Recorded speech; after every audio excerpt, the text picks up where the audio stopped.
Welcome everybody. We are back with the episode 68 of the Fault Partner panel, and we have our guest here, Toka. Go ahead and introduce yourself, Toka, and everybody else. Hello, everyone. Hello. My name is Toka. Not really big on the streaming yet, but just kind of have my little introductory channel to Fall and other things I like to play around with. And I'm here joining Bearded and Mr. Mangoose over there. Just trying to get my opinion on what's going on with the game and going forward with it. Okay. How long have you been playing Fault? Ooh, I want to say maybe it hasn't been exactly from drop, but like about a month and a half after drop. Okay. All right. So you've been here for a while, yeah. For a good amount of time. Okay. All right. Yep. And who would you say is your favorite hero that they have in game? Countess, hands down. Ooh, Countess. Yeah. All right. Countess, man. All right. So anyways, so we don't have a guest host anymore. Let's just be in here tonight, Bearded. Yeah. Light up that candle and bring out dinner. All right. So, and who out of all the heroes that aren't in right now, who is the next hero that you want to see introduced in game? That I want to see introduced in game? Yeah, you want to see introduced. No, doesn't matter about role. Don't worry about the fact that we haven't had an ADC since Grim was dropped. Who is the next hero you want to see released? I want to see Sereth. She needs to be the next one. In my opinion, she needs to be next. All right. Hear that, Jelly? He's talking to you. He wants you to know that, Jelly. All right. That's shout out to Jelly Knees. Sarah's a good choice. She's an excellent choice. I mean, she could play off lane, jungle, or I've seen people actually ADC with her. Sometimes I carried with Sereth all the time, actually. Yeah. Well, I mean, isn't that what she was meant to be when she was released in Paragon? Yeah. So I used to carry with her all the time. A buddy of mine, Hollow Fox, he's actually also plays Fault, but he would go phase, and I'd just go Sereth, and we would just light it up, man. I'd go Heresy, pop that ult, and he'd pop his ult, and that mace would go so fast you wouldn't know what was going on. Just a blur on the screen. Oh yeah, just choo, and they were gone. So I used to do it with a buddy. I would play Richter though. I play Richter support, and he'd play Sereth carry. And once I hooked him, there was no. Oh yeah, it was over. It was over. Yeah, done. Give him a nice little wing splash, and then gone. Right. All right, Goose, introduce yourself for the people who might not know who you are. What's up, everybody? I'm the Mangoose. You are awesome. And unfortunately, Windu's got herpes once again. So he's not going to be here tonight. I actually thought it was just going to be the two of us. I thought we were going to have us a nice little candlelight dinner. Sweet talk each other a little bit. I'm glad you joined in, Toka. We've been talking a little bit before the show. We've been having fun, and that's always a good sign for the rest of the show when we have fun, even before we start up. So, that's me. Over to you, Bearded. What's going on, everybody? I am every time, dude. You got me. You get me every time, man. I'm also reading It's Mrs. Taco. That's actually my wife. It's funny. I love it. Right now. I love it. I saw them just like reply to Mangoose, and I'm just laughing the whole time. Anyways, I didn't say anything funny this time, though. You did. You're talking about Windu having whatever you said. Serious issue that affects millions of people in America every day. Oh no, man. Oh man. Was that cold shower? That's what Wants to be like Amaranth. Anyways, I'm the Bearded Wolverine, your Michigan Wonder, also Fault Partner, and excited to get the show to you guys.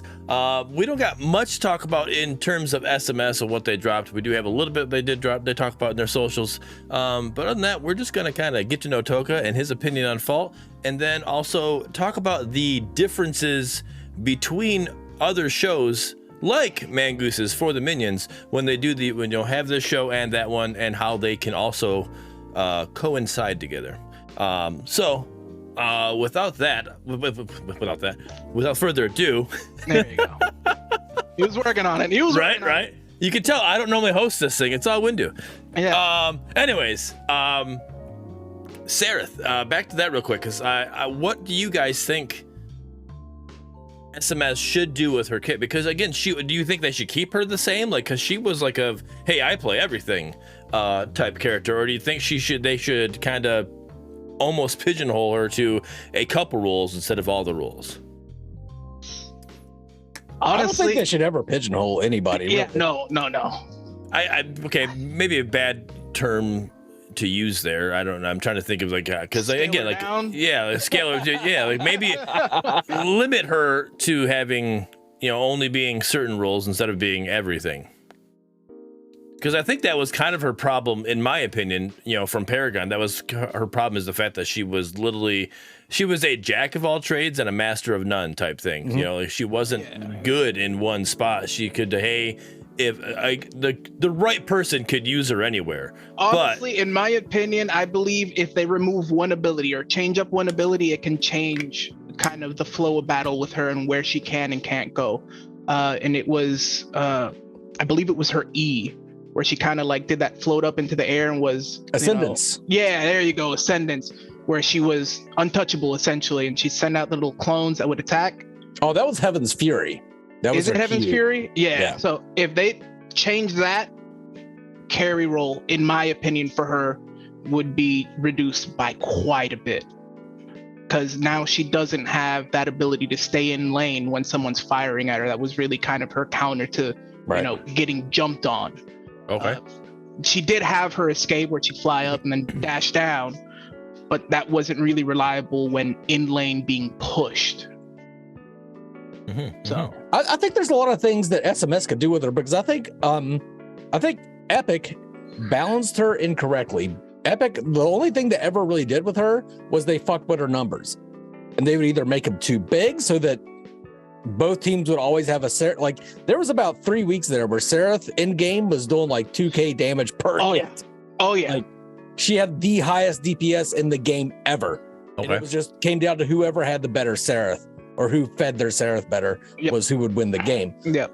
But I think there's other more creative ways you could do it. Lower the amount of time she's immune. She has those iframes during Heaven's Fury. Lower the amount of time she has to choose before she dashes down out of Ascendance. There's other things they could do with Seraph to balance her other than adjusting her numbers. I do think that you should be rewarded for Twitch reflex play with Seraph. That's kind of what she was there for. Mm-hmm. Like if you're good with Genji in Overwatch, then you're going to be good with Seraph in Fault, you know what I mean? Or Paragon. She's that kind of hero, so it should be rewarded, but I just think there's better ways to adjust her than working with just raw numbers. I think they should keep her kit pretty much the same. However, I don't know what kind of passive you would give her. Mm-hmm, mm-hmm. Did she have a passive in? I don't know her kit, because again, going back to other episodes, I was an ADC main, but she was a melee character, and I like my range if ADCs. I remember correctly, I believe she had a passive health regen on hit. It was kind of like long, but it wasn't entirely like it. Yeah. Every time you hit something, she'd gain health. At least that's what I remember from Paragon when I was playing. I just think people always built the shit out of fucking lifesteal. I mean, it was a good way to build her, but no, I mean, I remember that even before you started putting anything on her. So I could be wrong, but I believe it was a health on hit with her. Okay. And I know her ultimate applied burn damage on hit. Yes, it did. Whenever you went into Heresy, it applied burn, and you had is that when she flipped from the angel to the demon? Yes. Mm-hmm. Is that what? Okay. Is that the only time she would do that transition, or was there other time? Okay. Yeah, so, but it affected all of her abilities at once. So it wasn't just, ult and then her basics would do burn damage. It was all of her kit that would do burn damage. Okay. So it's kind of like a stance switcher situation? Essentially, yeah. Okay. Just the stance is on a very long cooldown.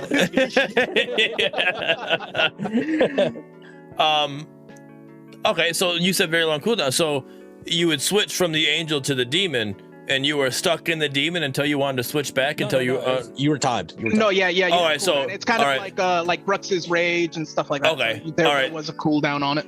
All right, so then she'll be demon until that time's up, and then she'll automatically switch back to the angel, and then you have to wait till your cooldown is done for your ultimate to go back to that. Okay, all right.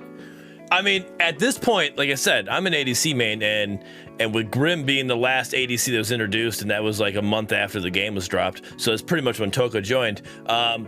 we haven't had an ADC since, so technically it's Toka's fault we haven't had an ADC. So if Toka just leaves the game, we'll be good. On me. All right, yeah. Don't worry. I'll get the SMS and I'll let them know I'm leaving the game so they can start dropping characters. All right. I mean, I'm not worried about characters. I want an ADC. Just give me an ADC, then you can come back. All right. Just take a little brief hiatus until we get an ADC. So if we're speaking about ADCs, how do you feel about Yin? I mean, we talked about her last episode. I don't know her because she's a melee character. I'm down to play anybody you bring in as an ADC.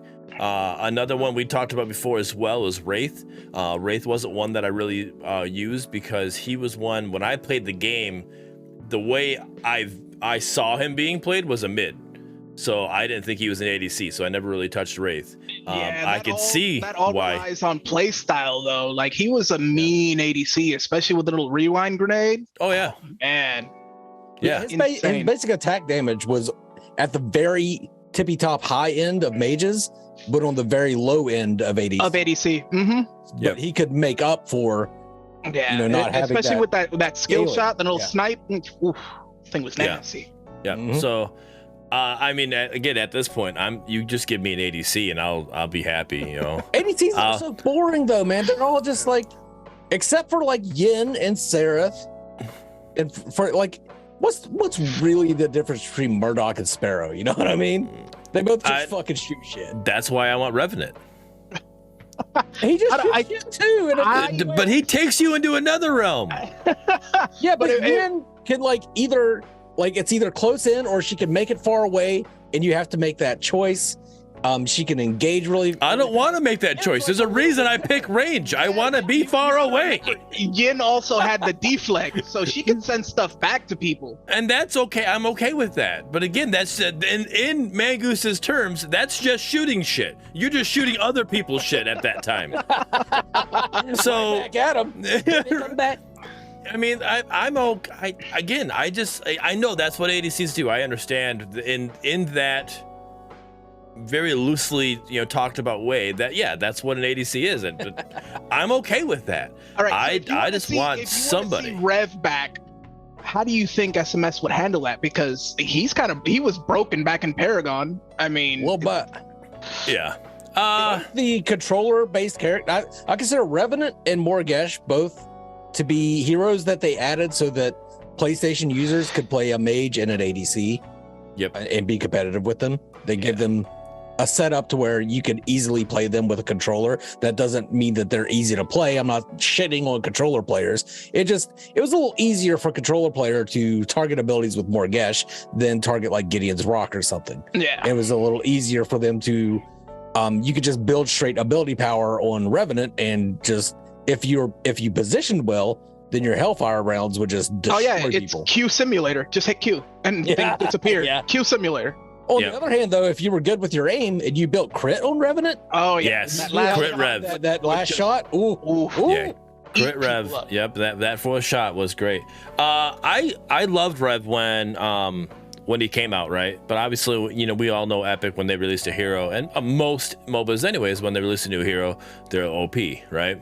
And then they nerfed him to where his reload was slower. You shoot your 4 shots in just that reload time.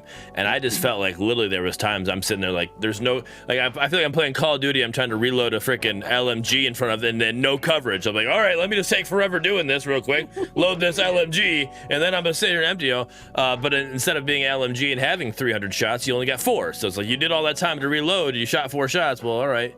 Now it's talking about my sex life. It's just shooting my load that quick, and now I have to take forever to reload again.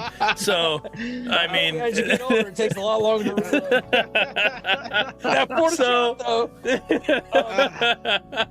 Music for Life brings up a pretty good. The problem with melee ADC is that early game minion damage. I think Fault has much higher early game minion damage than Paragon ever had. Yes. So that's I agree. Definitely something to consider. I agree. Talking about like Seraph or something like that. I mean, hell, Fing Mal can really be. Whenever he was first introduced in the Fault, he had carry scaling on his base. Yeah. No, they dumbed him down quite a bit. He's more of a bruiser now than a carry. Yeah. Right. Hey, that was my nickname in college, Odo. 4 pump chump. You got it. So, anyways, How would I? Okay, so your question was how would I? How do I think SMS should implement Rev and not make him as strong? Exactly. I think I think it's personally. I mean, again, I don't know numbers that well, whatever, but I think it pretty much just come to the scaling of his obliterate. You know, that right there. I think that how much you're able to do, the percent that's able to be done. If you hit the obliterate, if that's pretty much marking them, right, and then that fourth shot on top of that obliterate, that's where a lot of that damage comes from. So if you bring that scaling down on that to where it's not just gonna, basically one shot somebody, I think that right there already makes it a little bit better. But again, I don't know. I'm not a numbers guy to know all that stuff. That's just me off the top of my head. I will say that Revenant is more interesting than most ADCs. I don't think he's as interesting as Yin or Seraph in the ADC role, but he's definitely a little more interesting, I think, than Murdock versus Twin Blast versus. I think it adds another layer of kind of skill to the player, because now you have to count your shots instead of relying on just click and go. So you're having to time everything out according to what your shots do. Sorry, I'm reading Street Soldiers. Yes, I was smirking at your comment, Street Soldier. So, yeah. All right. Well, now we got my hero in there. Well, we already know it again, but let's go over Mangoose. How should SMS introduce Shinbi? Why do you assume that I want Shinbi in? Because I know that's your bae. She is my bae. I just know. All right. I would still rather see Wraith than Shinbi. I would rather see Aurora than Shinbi. But I'm with you on Aurora. Let's talk about Aurora. Love to see as well. Let's talk about Aurora. How's that going to work in SMS in Fault right now? That little ice wall that she can build, to block everything off. That's the main reason that I want her back in. She's one of the heroes that truly takes advantage of the third person part of the third person MOBA. Yep. And it affects her team. It affects the enemy team. It affects the map in different ways. You can seal off minions and prevent them from getting to lane, so you can set your lane a little better. You can trap people in behind that wall. There's so many things you can do with that wall. Just being able to manipulate map geometry is such an amazing thing that I believe should be introduced before my girl Shinbi is put in there. Okay, correct me if I'm wrong. That ice wall that she had weren't teammate, or I guess maybe even the opponents were as well, but weren't teammates or allies able to walk up that wall and use it? Yes. Climb it. Okay. But you could deactivate it early if there was a bunch of enemies on it. Yep. And drop it. Okay. So basically, we could use it to basically get into Raptor Pit or into Prime Pit or whatever, and climb out in that one spot. Okay. Yep. Kind of like a Gideon portal, but just a little more complicated and slower. Right. But yeah, she has other things that set her apart from Gideon. So. Okay. I don't know. She's a great offlaner. I've seen people take her in the jungle. I've seen people take her mid. People looked at her, saw the ice, and were like, "She's a mage." She was never a mage, man. No. I always thought she was more of a support. What? No. Yeah, she had the slow. Her ultimate froze everybody, and then she had that wall block off. Like basically, she could cut off the ADC from the other support. I guess.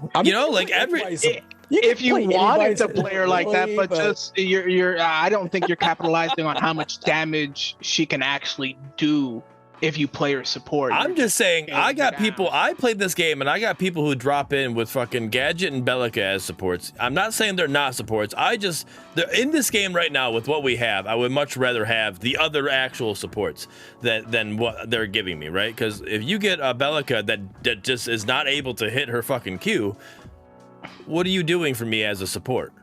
You're not. I have no benefit. I'm not getting shields. I'm not getting health. I'm not like. There's really no benefit for you to give me. You being my support. So at least with an Aurora, like there's 3 different things of CC that she can do for to help you out. To secure a kill. Try to hit that goddamn ice ring. Yeah.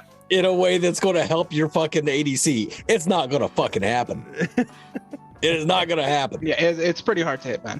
People see it coming from a mile away. Yeah, they do. It is. That's a tougher one of them, but I'm just saying it's there. All right.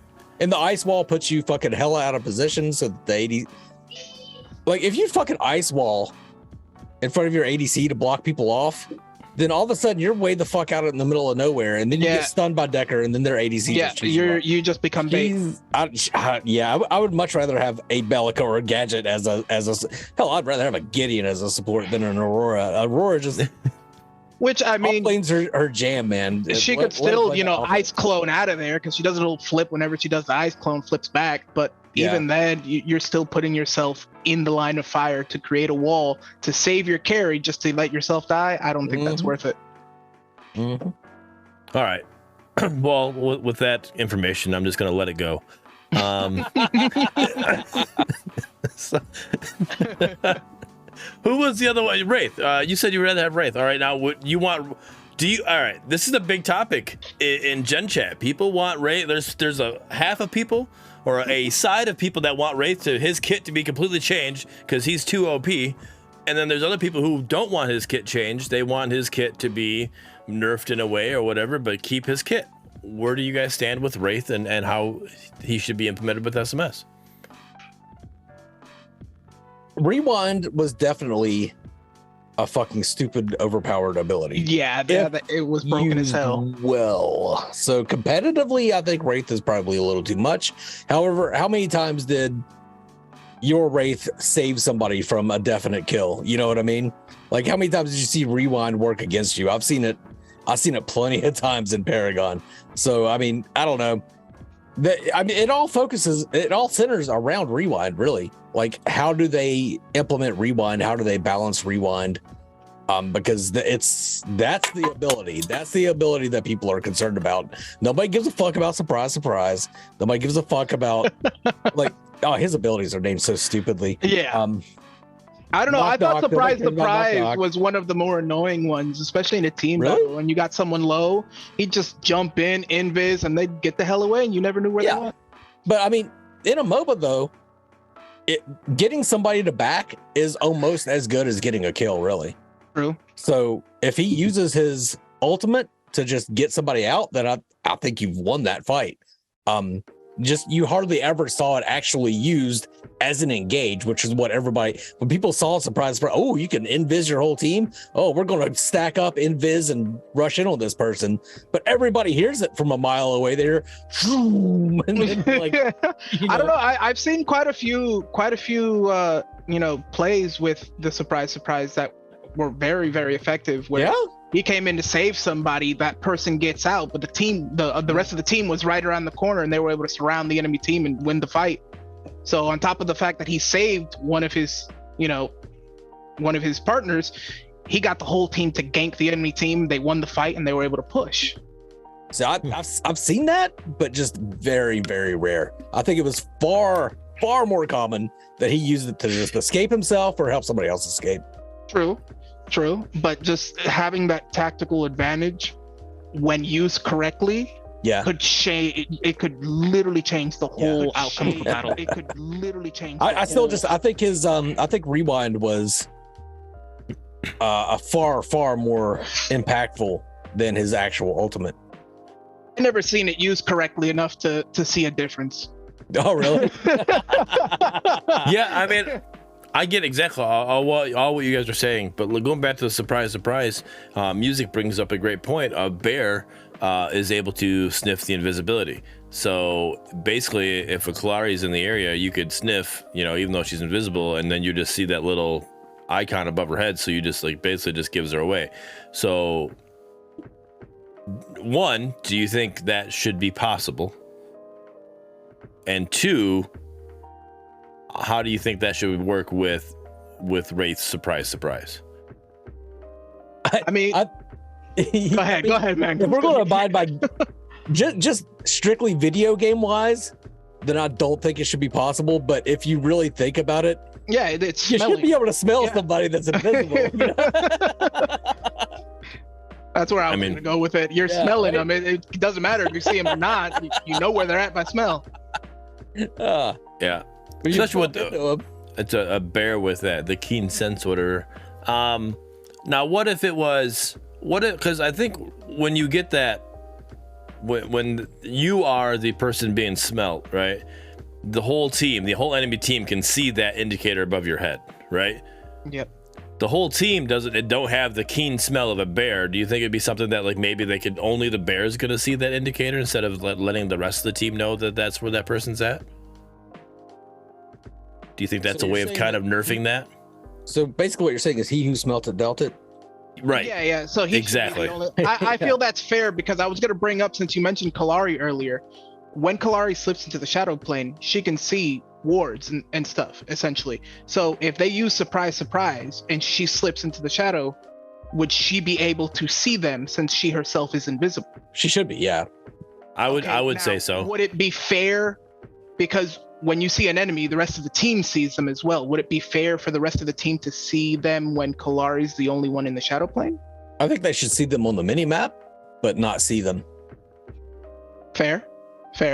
Yeah, so then that way you're not able to just like, all right, let me click on this head here because I know exactly where they're at. You can only see on the minimap. All right, well, I know they're by Raptor Pit, but I don't know exactly by Raptor Pit. So just spray fire this whole area. Hopefully we'll hit something. Get an Iggy in there. Throw him on. Music for Life brings it up. It's the same plane. Like, you don't think of it as invis or visible. It's two different planes of existence. Yeah. Mm-hmm. So if you're in that plane, then you can see everything in that plane. Yeah. So yes, Kalari should see everybody in the shadow plane if she's in the shadows.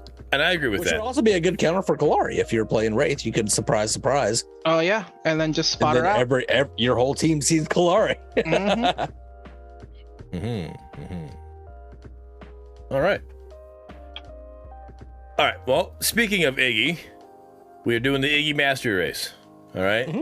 And with the Iggy Mastery Race, they brought up the whole fact that they need to bring down their numbers. What are your thoughts on this? And give me a minute. I'll pull up the numbers. I'll go over what was said here. All right. It says we have some updates for the Mastery Race community event. Silver Avatar Challenge, XP reduced by 56.25%. XP needed to get the Silver Avatar has been reduced from 1,600 XP, or 16,000 XP to 7,000 XP. And the PvE Mastery XP was reduced by 25%. So Mastery XP earned from PvE matches has been reduced from 40% to 30%. The race to gold remains unchanged and still requires 16,000 XP to reach. The community event will end as planned on Sunday, but the race itself will end whenever someone claims that #1 spot. Thoughts? My first thoughts when I saw this, unfortunately, and I'm going to be honest, I was like, are there not enough people playing to reach the fucking mastery limit in time? Is that why they're scaling this back, or are people taking too much time, or people just strictly staying in PvE? I don't know. My thoughts were, are they hurting that bad? Yeah. That was the first thing that came. Like, you have to lower it because you don't have enough people to reach that specific number, that you had to dumb it down so that the ones that are still here can reach it and attain it. So the Silver Avatar, I see what your guys' point with that, but then the counter to that is the next statement of them. The XP you get from bot matches is lowered as well, so you're not even getting that much XP from bot matches. And that also tells me that these leaderboards are, if you go look at these leaderboards and you go find that person in Fault Metrics, you probably see that the leaderboards, they're basically leading because they're playing bot matches instead of playing the actual game. I did see that. I've seen that. I think it's the smart thing to do. It's when you have a draft like they have, there's no guarantee you're going to be able to get Iggy. And it's like, if it's a competition, it's kind of, it's a little fucking unfair to leave it to RNG like that, to whether you get Iggy or not. And then it also leads to toxicity of people taking Iggy to get the mastery race or whatever, when they don't even want to play Iggy. And then you got somebody that wants to play Iggy, and then they don't get Iggy, so they get all pissy about it because they want to win the mastery race. I don't know, man. It's the more mastery races we do, the less I like them. Like, I was kind of against them to begin with because I feel that it pushes people to play more than they probably should. But I think SMS has done it fairly responsibly by not actually have it be a full mastery. Yep. But still, this just kind of adds on to this is like another problem that's been created through these. So, and I think that the biggest issue with this one is, I mean, it's still the same issue, but it's magnified. And the reason it's magnified is because, and they apologize for it, so I'm not trying to harp on that situation, but it's the fact that they missed the go live of Iggy. And if they didn't miss the go live of Iggy and they were able to drop the master race, then you already have the new hero Q dodgers. So you're going to have those Q dodgers of the people trying to get the master race as well. So that same thing, it's just going to be at the same time. Well, now we saw it for that week of the hero being released, and now we're seeing it for a week of the master race. So you literally just, instead of giving us 1 week of having to do with this Q dodgers, we're now doing 2 weeks of it. So you literally just magnified the issue we're dealing with. Extended Q dodge times. Yep. Nice. Yeah. So that's the problem with it. And now again, it's all because of what happened with the Gamescom stuff and all that stuff's happening. So again, not trying to harp on that, but that's the reason I think we're looking at this situation as bad as it is. It wouldn't be as again magnified if we did it when it was supposed to, when he actually hero dropped. I like that they do community events, but I think one of their main issues right now, like their main issue is of course player base. The second issue is toxicity, which leads to less player base. And I think anything that could possibly end up promoting some toxicity should be nipped in the bud. Like that should be their primary objective right now. So master races I think are a great thing. I don't think right now is the right time to be doing master races. I don't think so either, because I just came across an issue where someone's trying for that mastery race, someone locks it mid, and I've seen, I don't know how many times I've seen it, where they'll go Iggy carry just because they want to use Iggy and run that mastery. And then, first pick. I don't care what I picked. Exactly. And the team just ends up raging because there's an Iggy in the carry, in the duo lane that has nothing to do with, it's just, I don't think mastery races right now is a good thing, especially with how low the player base is. Right. So, I mean, the master race is a marketing scheme by them to try to get people to come in and play the game, right? Like, oh, it's something I can earn, blah blah. The term I think that the millennials use is the whales. The people who want to come and they want to have everything, right? So, I understand the business side of doing it, but I agree with you guys that the player base right now is just it's so small. So that take master race out of this. We already have a toxic community because it's so small. Yep. Now add in something that we're gonna fight over. Basically, just like, here you go. I only have enough pound of bacon for one of you, and you all got to fight over it. It's like, well, shit, and we all love bacon, so we're all gonna fight over it. So they see the fire and just add gas. Yeah. So right. Oh, that's a. Yeah, I mean, it's already on fire, and they're just dumping gas on it. Come on, guys, you gotta kill the fire before you try to do anything with it. Also, Music for Life is like reading my mind tonight. I was about to bring up, why not just make it a set thing? Like if you reach the mastery within this time limit, then you get the skin. Not have one person actually earn the skin that gets it first. Yep. That might ease it up a little bit, maybe. I don't know. Yeah, I don't know.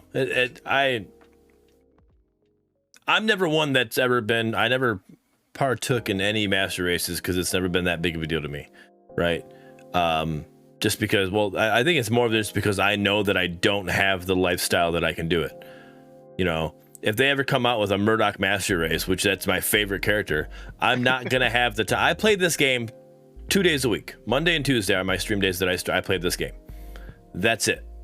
I don't have the time to sit here and do a master race for a week-long master race, or even however long they say. I mean, I guess if they do what Music Life was saying, then maybe there's a chance that I could still get in there, depending on how well I do those 2 days a week or whatever I could figure, But yeah, it's not something I've ever been into. So I understand the idea behind the master races that other games have done, like Paragon even did. So I'm not for or against it. I'm just not one that's ever going to partake. Hey, you were in the military. Nobody issued you a fucking family. That's not their responsibility. That's on you, buddy. Right? Never heard that about. Oh, dude, 100%. Shit, I gotta piss. I'll be right back. Yep. So, I think, and when he gets back, we'll ask again though. But like, what are your thoughts? We're showing right now that we can introduce a mastery race after a hero's already been implemented, right? After the hero's been released. So, with the player base being so small, what are your thoughts? Is if they like put mastery races on a pause for right now, waited until they went like, let's say full release. You know, we have a bigger player base. We're sitting at whatever number higher than what we are right now. Let's say a good number, all right? And then they start introducing the mastery. Like, here we go. Like, hey, now that we're full swing, now that we're sitting at, I don't care, give me some K number, right? And we have this many people, we're now going to start doing master races. And this first master race, we're going to drop out because we're going to do, I don't know, give me a hero, Steel. We'll do a Steel mastery race. And here, you know, and again, you already have the characters. Let's say you already have Steel mastered, right? It's still, we could do the same thing. We do the 1600 XP or whatever, 16,000 XP. We're going to do a race here. Now we're introducing Steel mastery race here. You see, I have to go with Music for Life on this one because, I mean, honestly, he's kind of spot on with how I would see it being done. Make it to where it's more than just one person. Make it an actual event, not just a reward for the person that gets there first. You're increasing queue times because people want to play and come because they know they have a chance instead of, oh no, there's going to be people better than me or this, that, or the other. I'm not going to want to do that. And you're kind of cutting down on the toxicity because you don't have everybody racing for it. It's an event where everyone has a chance to get it and more than one person can get it within that event. You know what I mean? Yes and no, because you're still going to, the whole point is if it's still going to be that one character you have to be, right? You have to be this character, and whether it be how many people get in there, like you still are in that time frame, you're still fighting over this one character. So you're still gonna have that same issue, no matter what we're doing this in this regard. You're gonna have a lot less resets and queue dropping because they know that they have a chance to achieve it. You know what I mean? So even if that round they're not able to get Iggy, they know that they have the possibility to get him next time, and they don't have to worry about rushing to get to it. The player base and resets are still going to be, again, you're right with that format, but I'm saying the player base and resets aren't going to be that big of a deal because of the fact that you're going to have a bigger player base. So right now, with the way it is, if you get a reset, now you're going back and you're waiting 5 more minutes or even longer to get another queue, right? And then you finally get that other queue and you reset again, right? If you go and do a bigger player base game and you reset queue, guess what? You pretty much find another queue right away. Those resets aren't going to be that big on you, and that's it. You're not going to be worried about it because all right, yeah, it took me 30 seconds to find that game, but you know I found another one in 15 seconds. So I've been here for 45 seconds and I got 2 queues already. You know, that's the thing is like I want to say when you get that player base higher up, Mangoose, just to kind of catch you back up to where we're at, and I also want your opinion on it. With this Iggy master race, we've shown that we can do a master race even after a hero's been released. Mm-hmm. So with the player base being as small as it is, what would be your thoughts on if they were to basically put all master races on a pause, wait until that player base hits an X amount of number, let's say some K, I don't care if it's 2K or even higher, because 2 is still not that a lot of players actually, but you know, give me a good number, right? And say it's that number, we hit that number, or we hit full release or whatever, some kind of thing that we have a good enough players in here, and then we start doing the hero release. Like we can go, hey, we're gonna do a mastery race for Steel. Even though Steel's been in the game, we'll do a mastery race, and you just put that 16,000 XP out there, whoever can reach this, you know, and then for the first place, and then for the second place, just like they're doing the Iggy race now. You have something like that. What are your thoughts on them doing that instead of doing it right now with a small player base? I think that'd be cool, especially if they did it with just like a mass, like choose 10 heroes and have a mastery race. I think that would be fucking awesome. Then people could play whatever the fuck they wanted to, or it might encourage them to play something. But you would have different heroes from different roles. You wouldn't have people draft all the time. Yeah. That's actually a much better idea than I recommended earlier. I agree. That way people have options. Eclectic Raven. I don't know if you guys knew this, but I'm smart as fuck. Eclectic Raven.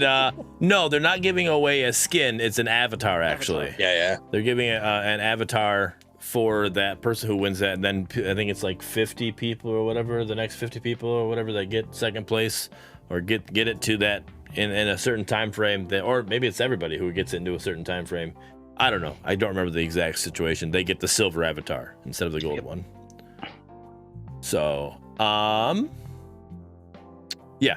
So, yeah, no, I think that would be good too. Now, the issue with that, though, Goose, is that basically let's say if they did every hero, right?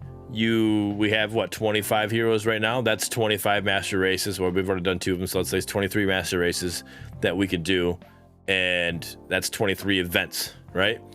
If we cut it down to your 10, that's 2 events and what, a third, not even less than a third, of what we got going on. Like, you basically now limit yourself to how many events you can have with that situation. Well, you can do it with every hero.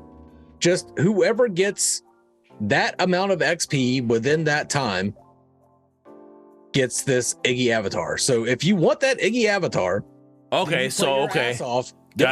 you. You play all right. And I was gonna say you can even dumb it down to 5. You know what I mean? Mm-hmm. 1 character per lane. That way you have people too. Playing it per role.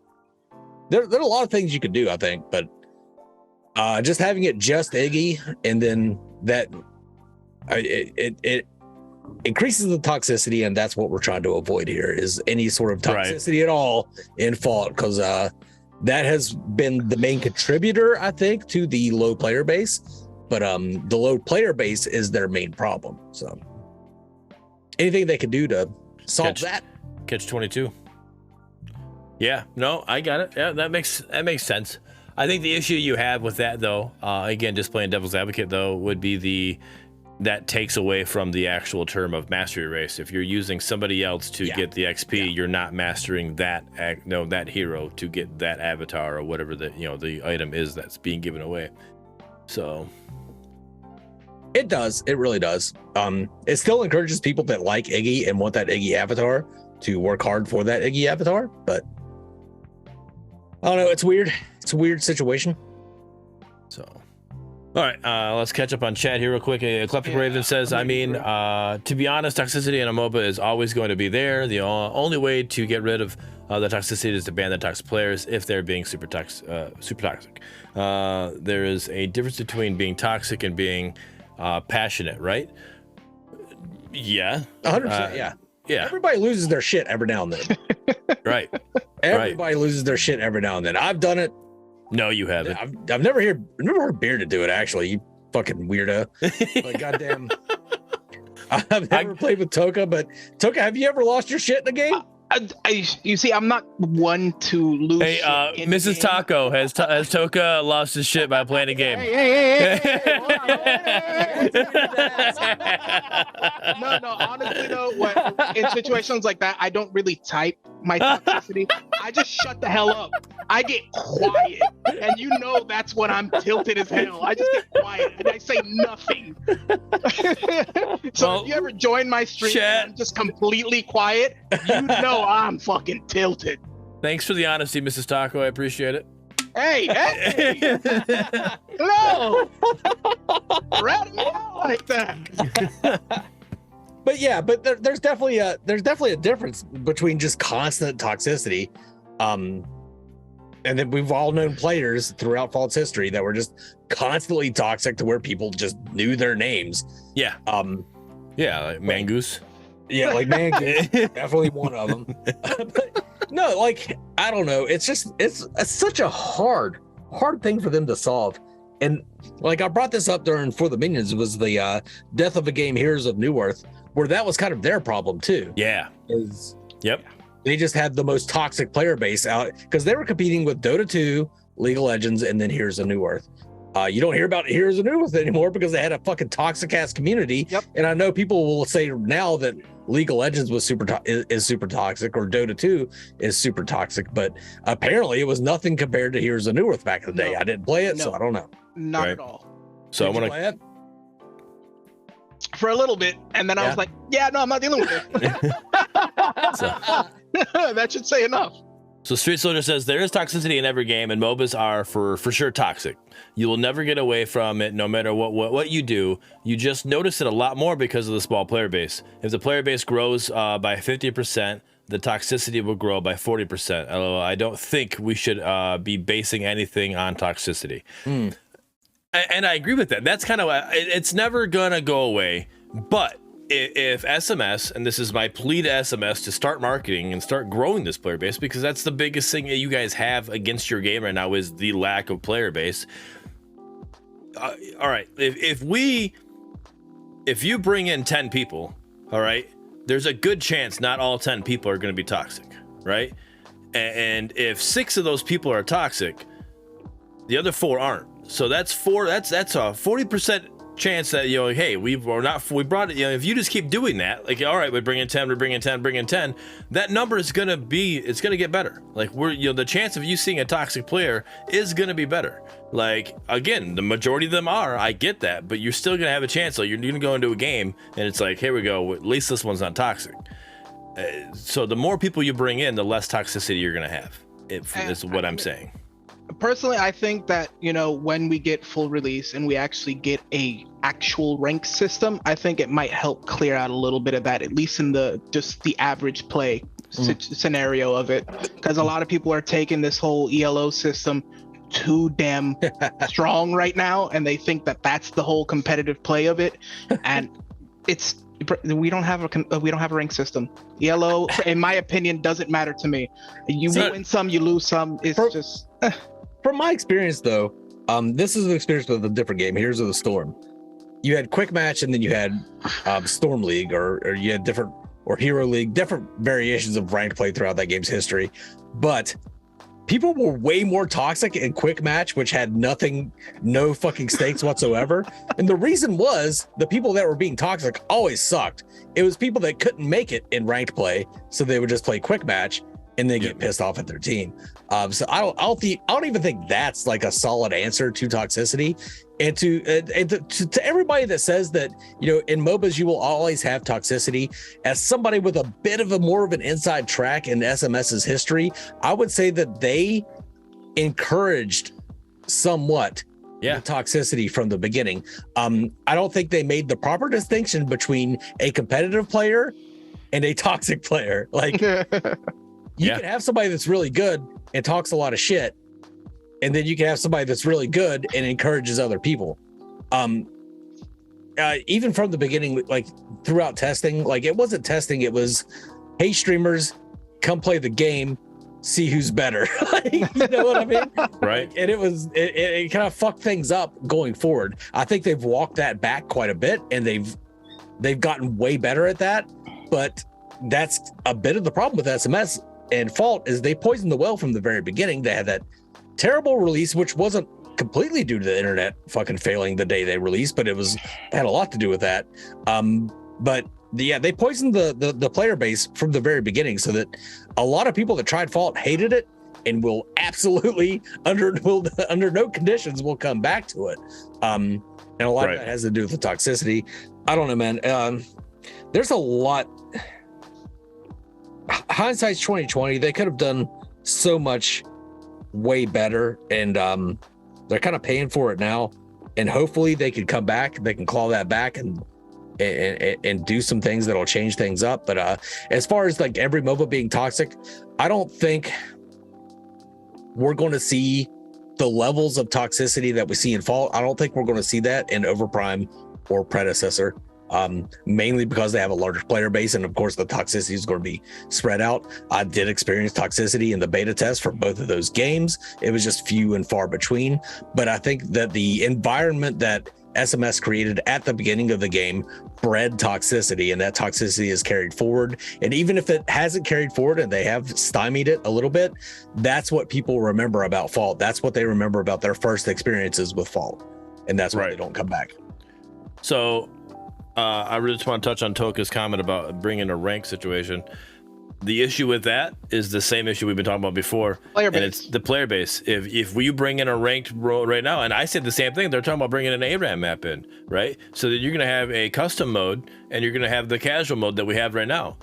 The queue times are too long to be able to split the player base up and to divide it in, let's say half, but it's not even going to be half, and then you're going to have people wanting to play casual. I'm not one. I'll mess around with ARAMs. I actually used to host customs on Tuesdays.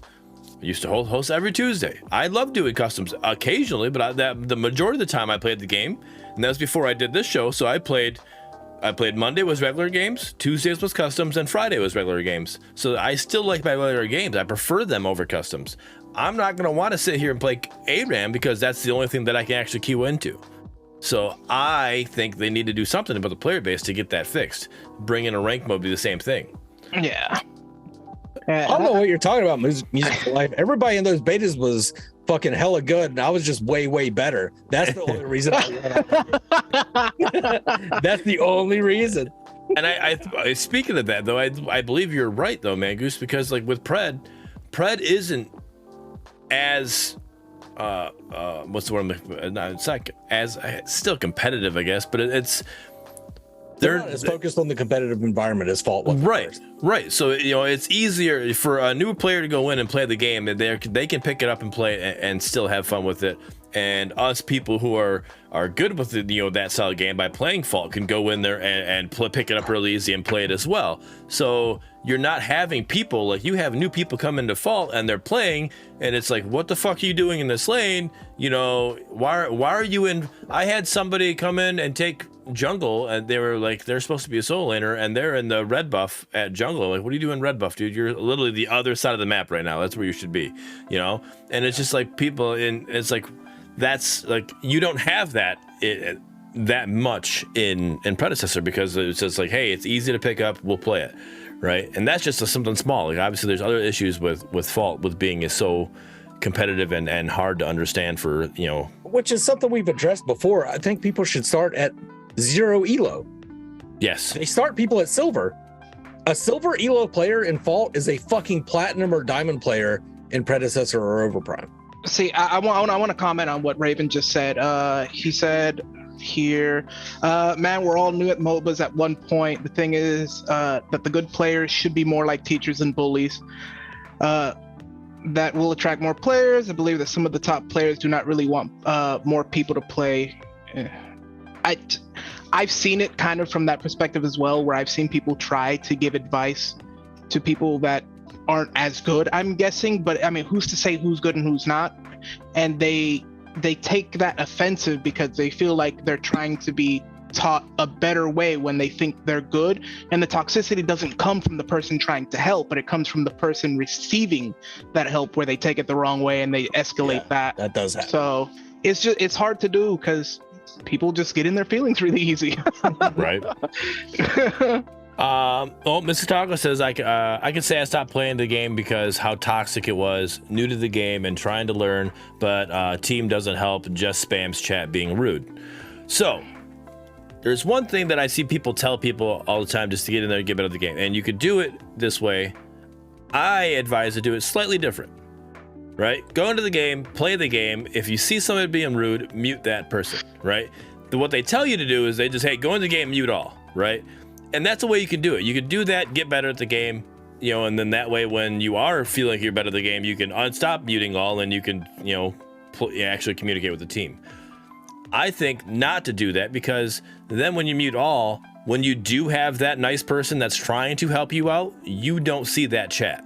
Yep. You don't see that person that's being nice helping you, all right? But you see that name that's being a dick and being toxic, mute that person and let the other 4 talk to you. And when they start being a dick, mute that person and let the other 2 people, and just go through and and then it's like, all right, hey, if you finish the match and you muted them all, you've muted them all.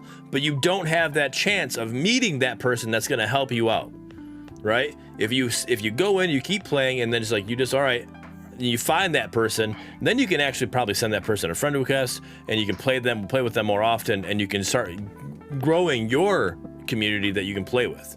That's the way I would say, I would advise people who are new to this game and they're trying to get better at it, go about that way and try to, find people that want to actually help out, because there are people in the game that will give you actual help. And when you read the text, don't read it as snark, somebody just being snarky or being a dick or whatever, because it could just, it's text, right? I can't put my emotions and my sensitivity in there because I'm texting you, hey, go to your lane. I'm not being a dick saying go to your fucking lane. I'm just saying go to your lane. You got to be in your lane right now. This is the best spot to be. Or get Bangle. If I say get Bangle, people think that I'm being a dick and I'm telling them, that you're a piece of shit and you don't know what you're doing. That's not what I said. I just said you need to get Bangle, your support.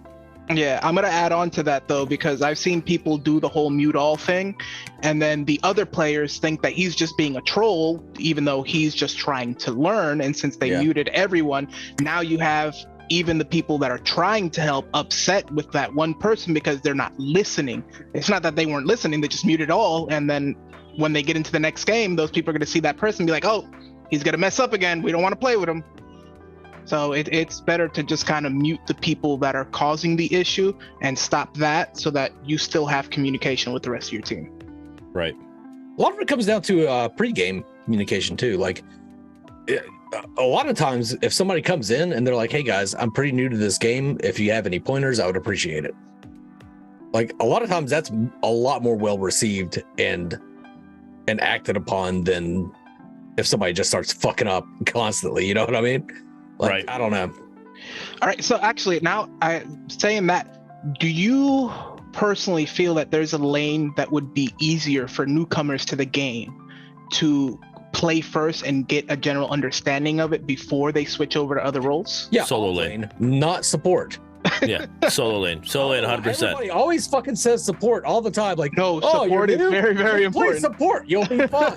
Fuck no. That's not the correct answer. Please don't send them over to me. All right, keep them away from me. That's coming from an ADC that has no fucking idea what their support has been doing for them all game. You know what I mean? So do you think that SMS should implement something like that where it recommends for new players coming into the game a certain role so that they don't go into something else not knowing what they're doing and then screw up the flow of battle? If they could, I don't know. Maybe. What do they do? All right, just again playing devil's advocate. What do they do when, let's say you and your wife picked up the game at the same time? So how you both can't play solo lane? So how do they figure how do we differentiate who gets the solo lane? They recommend solo lane for me. Well, yeah, they recommend it for me too. All right, well I guess we'll Rochambeau to see who gets screwed. And you have a lot of people who pick up who come in together. I've people come to my stream, hey man, me and my friend just picked this up, blah blah blah. So it's people grab a game together. So, and that's why I love the game. It's a team player game. I'm all about the team player games. The way I would fix that is make it to where new players are being queued with new players, but then that goes all the way back to player base and the number that we have, and it's a big mess, man. It's Mike brings up a pretty good counter argument to what I said, and I was kind of thinking of it as I was saying it. Somebody's like, you say that I'm new, can you guys give me some tips? And they're, for fuck's sake, I got I'd say to that to counter argue against that just means that new player, they got a draft dodge, but now they don't have to play with that dick. You know what I mean? Yeah, true. Yeah. Maybe play with some players that are going to help them out. They dodged a 5-minute ban for them, and they got a chance to get in with good people. But then that issue is, here we are again. Now you're sitting. You just waited for how long in that queue? Yep. For that game. Now you got to reset that queue again. You're waiting for another queue again, like that. Player base, it makes these queues longer. The lack of player base makes these queues longer. So that just makes it another situation. So you're right. They don't have to play with that toxic person, but now you just got to sit, in the lobby, simulator again, and that's just not the best thing either. All right. Actually, I got a question. How would you feel it would do if they were introduced like an SMS original character? Do you think that would actually hype it up, or would people get upset with that because they want to see the original Paragon roster first? I mean, you're gonna have the people get upset, yes, but them introducing their own IP is gonna do wonders for them. Yeah, I think so too. I think that would bring enough mystery to the game for people that have been here and left because of toxicity to come back to see, well, let's see what this character does. Let's see what they're able to put out on their own. I think it's going to attract more serious players than it would deflect the non-serious players. You know what I mean?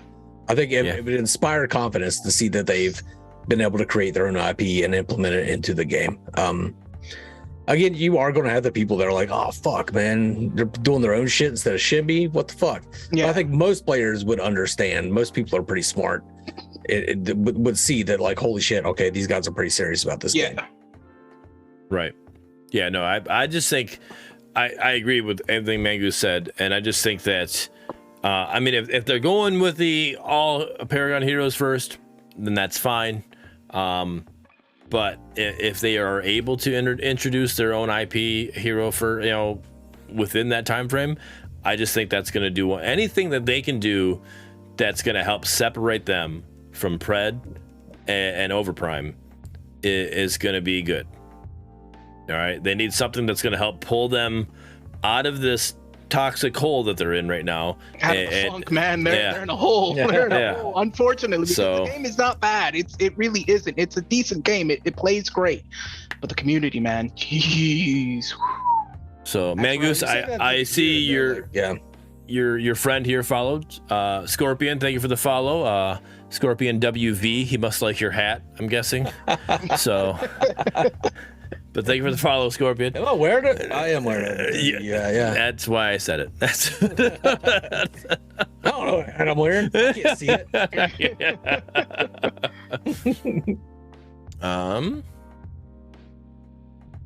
Of next year, and that's just too long. It's possible. See, yep, he is a West Virginia fan. I knew it. Let's go. All right. Gold, not that Michigan fucking maize and bullshit blue bullshit. Bullshit blue bullshit.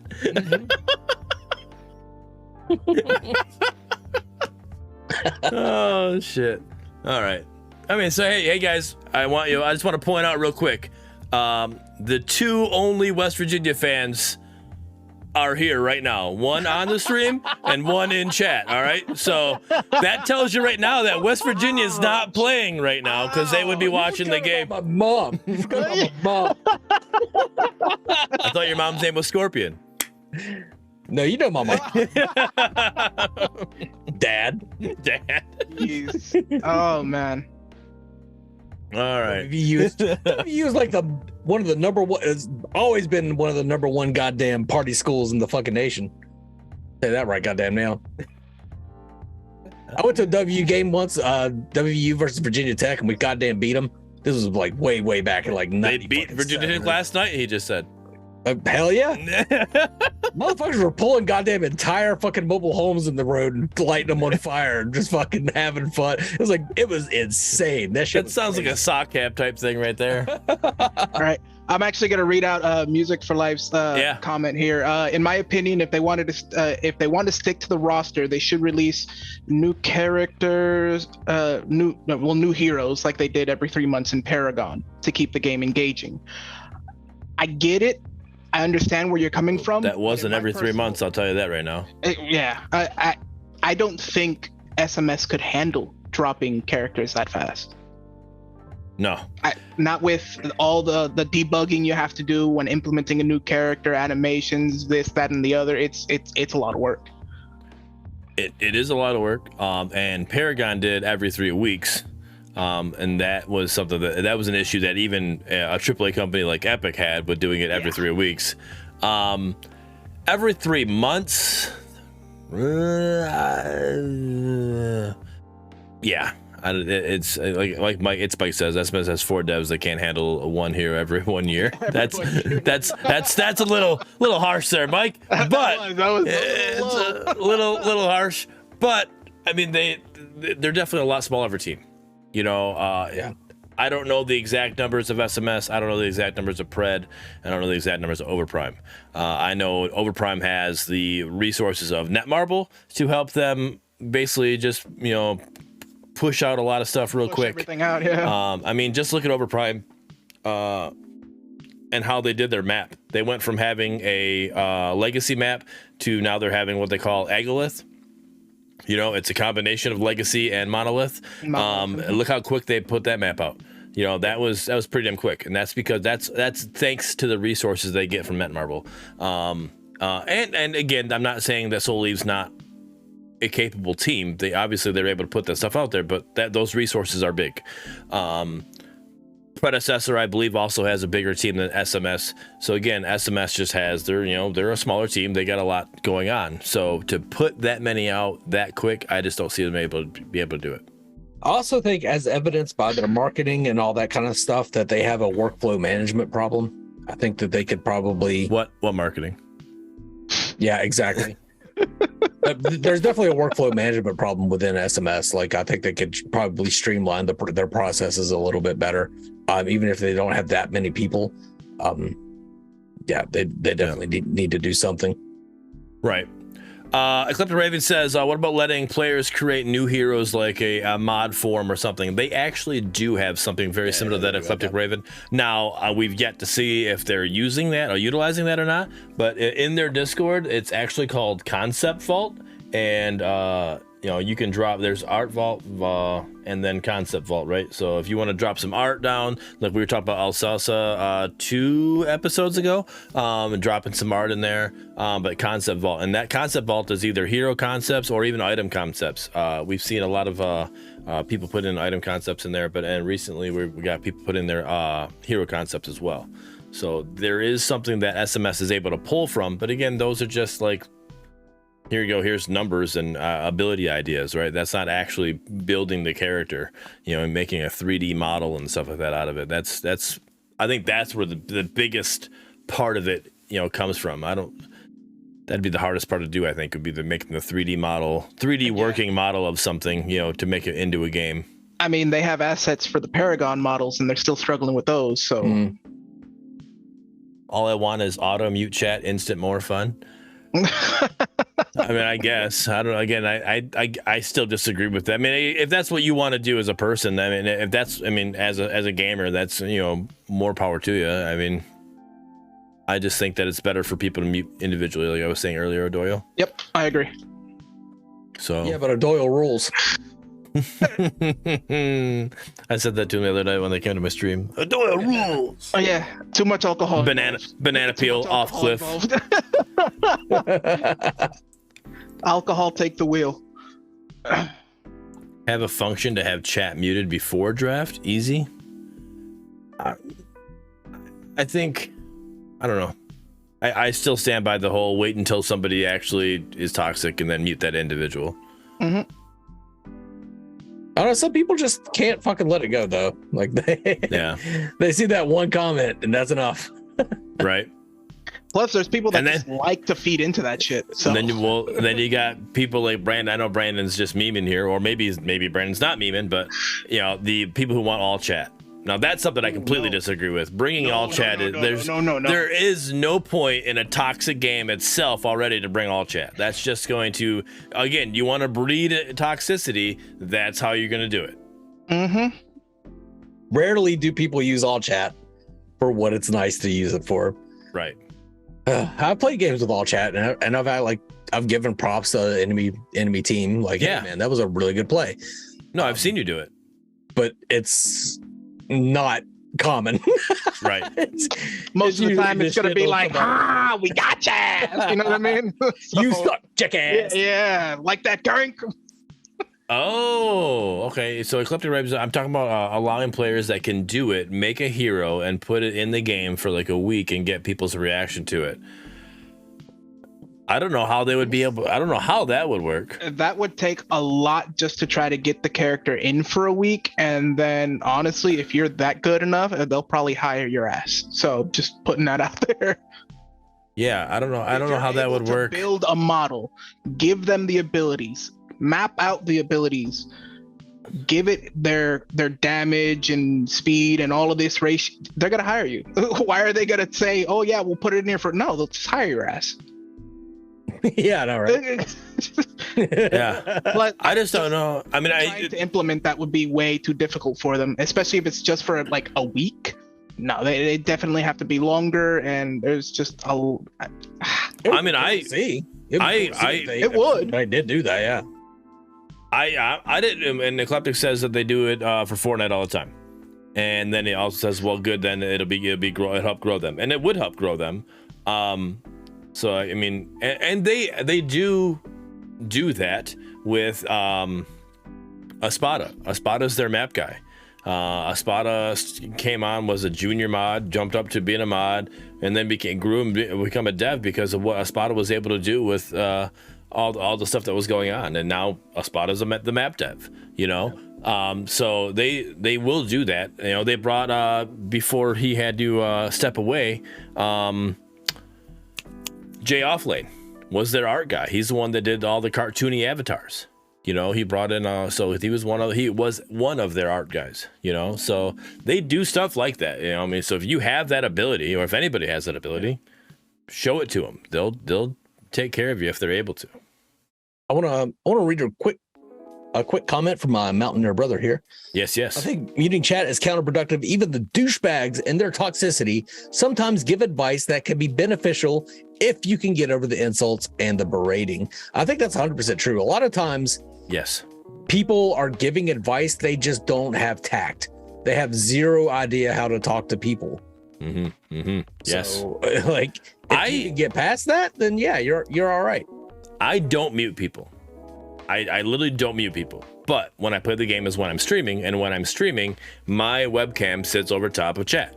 So even if they're putting stupid things, like it's not being portrayed on my stream, it's not encouraging anything, I just have it covered up. So I can read it, you know, and I read it if I want to, right? I don't have to read it. So I can continue to choose to keep playing the game, right? So I'll look down, read, see what it was. There's times that it's not until like later on that like I saw, oh, they were talking about me like forever ago. I'm like, whatever, too late, you know, or something like that. Like it's there if you want it. It's there and then you don't need to look at it. It's literally in a part of the screen that like you literally don't have to focus on it because that's not where the game's at. So just how I feel about it. Yeah, Music for Life. Yeah. Also, sometimes you just kind of read into it wrong. Yep. I've seen that happen quite a bit. Yeah. There's a lot of, which is kind of where voice chat comes in a little bit. Like, I don't know if I'm a supporter of voice chat or not, but you can at least, like 100% tell a little bit better, like when somebody's being calm and giving you advice rather than just being a dipshit. Like you were bringing up like Bangle. Like if you were to have voice chat, you could say, hey, I think Bangle would have been a better option. You know, that's a lot better than you should have picked Bangle. Yeah. People will react to that a lot better. Yeah, no, I think voice chat would probably be a good step, especially with how low they are right now. It's not for everyone. I get that. But I mean, hell, even team plays become so much smoother because a lot of people don't even use the ping system, or it's just difficult for them to use the ping system. So they'll go into a fight thinking everybody's going to go in, and then they're caught alone. Yeah. It just makes everything smoother. I'm 100% supporter of voice chat because the same thing that you tell people, you go to Gen Chat right now and say you have somebody being toxic to you. What are they going to tell you to do? They're going to tell you to mute the person. Yep. So if you're in voice chat, what are you going to do if the person's being toxic to you? You mute them. Mute the person. Yeah. So why? So if voice chat's going to help, and again, I think voice chat's going to help eliminate some of that toxicity, just because exactly what you said, Mangoose. I'm able to tell you, and you can tell in my voice that I'm not being a dick. I'm just saying, hey, hey man, you forgot to get items. Get back. Make sure you get Bangle and make sure you grab the green ward. You know, that's going to help us deward. You know, and it's not going to come off to me being, you know, as it being a dick because you don't read it in a text that way. Yeah. So and then if they respond with, I've got this crazy fucking plan I'm cooking up, then you know they've got a crazy fucking plan they're cooking up and you can play accordingly. Oh yeah. Exactly. Yeah. You know that you're playing with Dark Lee. Oh, you played with it. I've been playing with Dark Lee ever since Paragon days, man. Oh yeah, man. Oh yeah. That's funny. Yes. I'll be right back. Yep. And Doom's right. It's your choice to get upset or just ignore it. And thank you for your first time chat, Doom. So how about proximity chat? That would be awesome. Proximity chat, ooh, I think that one could get toxic as well, though, because obviously, are you limiting proximity chat to being only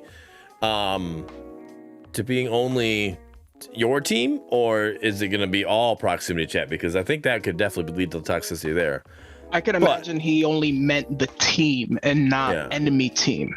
The issue with a MOBA and only having proximity chat, even if it's only team though, is you have your the call outs, right? Calling out to, you know, to let your off lane know that, hey, we're going to grab Raptor, and then after grabbing Raptor, we're going to Prime, right? Like in a voice chat, you can call that out right away, you know, but you know, it's like, if you just ping that, like, hey, Raptor Prime, like now the last thing you pinged was Prime, and everybody's going to go to Prime. Yep. You know, so it's like, now it's like, and then, or they don't know that that's your plan, right? But if you're in voice chat, you can literally just call that out right away. Like, hey guys, this is our plan right now. We got to get a pick, go Raptor, then Prime. Yep. Right. And you, that quick, you can't put that in a ping system, you know, and have them understand what's going on. All right. Yeah, my Mountaineer brother once again brings up a good point. That's something I've said for a long fucking time about toxicity is the shit people will type out, they would never say to somebody in person. Ever. Yeah. And I've always said this straight up too. I am way more toxic in person than I am in a video game. I'm way nicer when it comes to like typing to people in a video game than I am in like real life. But I'm gonna be, me personally, I'm gonna be more toxic on voice chat than I'm actually gonna be in game, just because I don't take the time to hit the fucking enter button and actually type something out. Like, because I'm not one to sit there, I can't type. I literally am the person that does the hunt and peck. So like I type slow. So it's literally gonna be a waste of my time to sit there and tell you what I want to tell you. That's another reason I want voice chat, because it's like, it just makes it easier. Elliptic Raven, I've seen that so many times, man. I've seen somebody say very calmly, very matter of fact, at least I interpret it as very calmly and matter of fact, just straight up advice, and people lose their fucking minds over it. Because they don't want to be told how to do a certain thing. Yeah. It's like, hey, offlane, I'm glad you came to Raptors to help us out, but we really needed you to defend that tower. We had this all along. Yeah. And they're like, oh, fuck you. I came to help you and you want to fucking be a bitch to me. It's like, I'm not being a bitch to you. I'm just letting you know if it would have been more beneficial for you to watch your lane in that situation for future runs, you know? That, you know, it could have been better off, you know, you split push while we were taking Raptors, they're coming to us. You just take that all the way up to their T2 or their inhib, you know, that just voice chat needs to happen. I'm all about the voice chat. But talking about you know, reading text wrong or misunderstanding something, just recently I was a viewer of this show that's on YouTube. It's called For the minions, for those of you who don't know about it. This bearded, beautiful bastard. You don't For the minions. So no, so I made a comment on there, and then somebody else came across with a comment, and they compared the two shows, right? Our show here, Fault Partner Panel, and then For the Minions. And through the text, I definitely misinterpreted what they were saying, right? But I didn't take offense to it. I just countered it. I'm like, hey, you know, here's this. I was like, I don't, you know, the base of the comment was saying that For the Minions is spicier than Fault Partner Panel. And I agree, it is definitely spicier, you know, in the, you know, with some of the hot takes that can be taken with For the Minions than for the Fault Partner Panel. But I still think that Fault Partner Panel can definitely be spicy. You know, we've definitely had some heated moments here.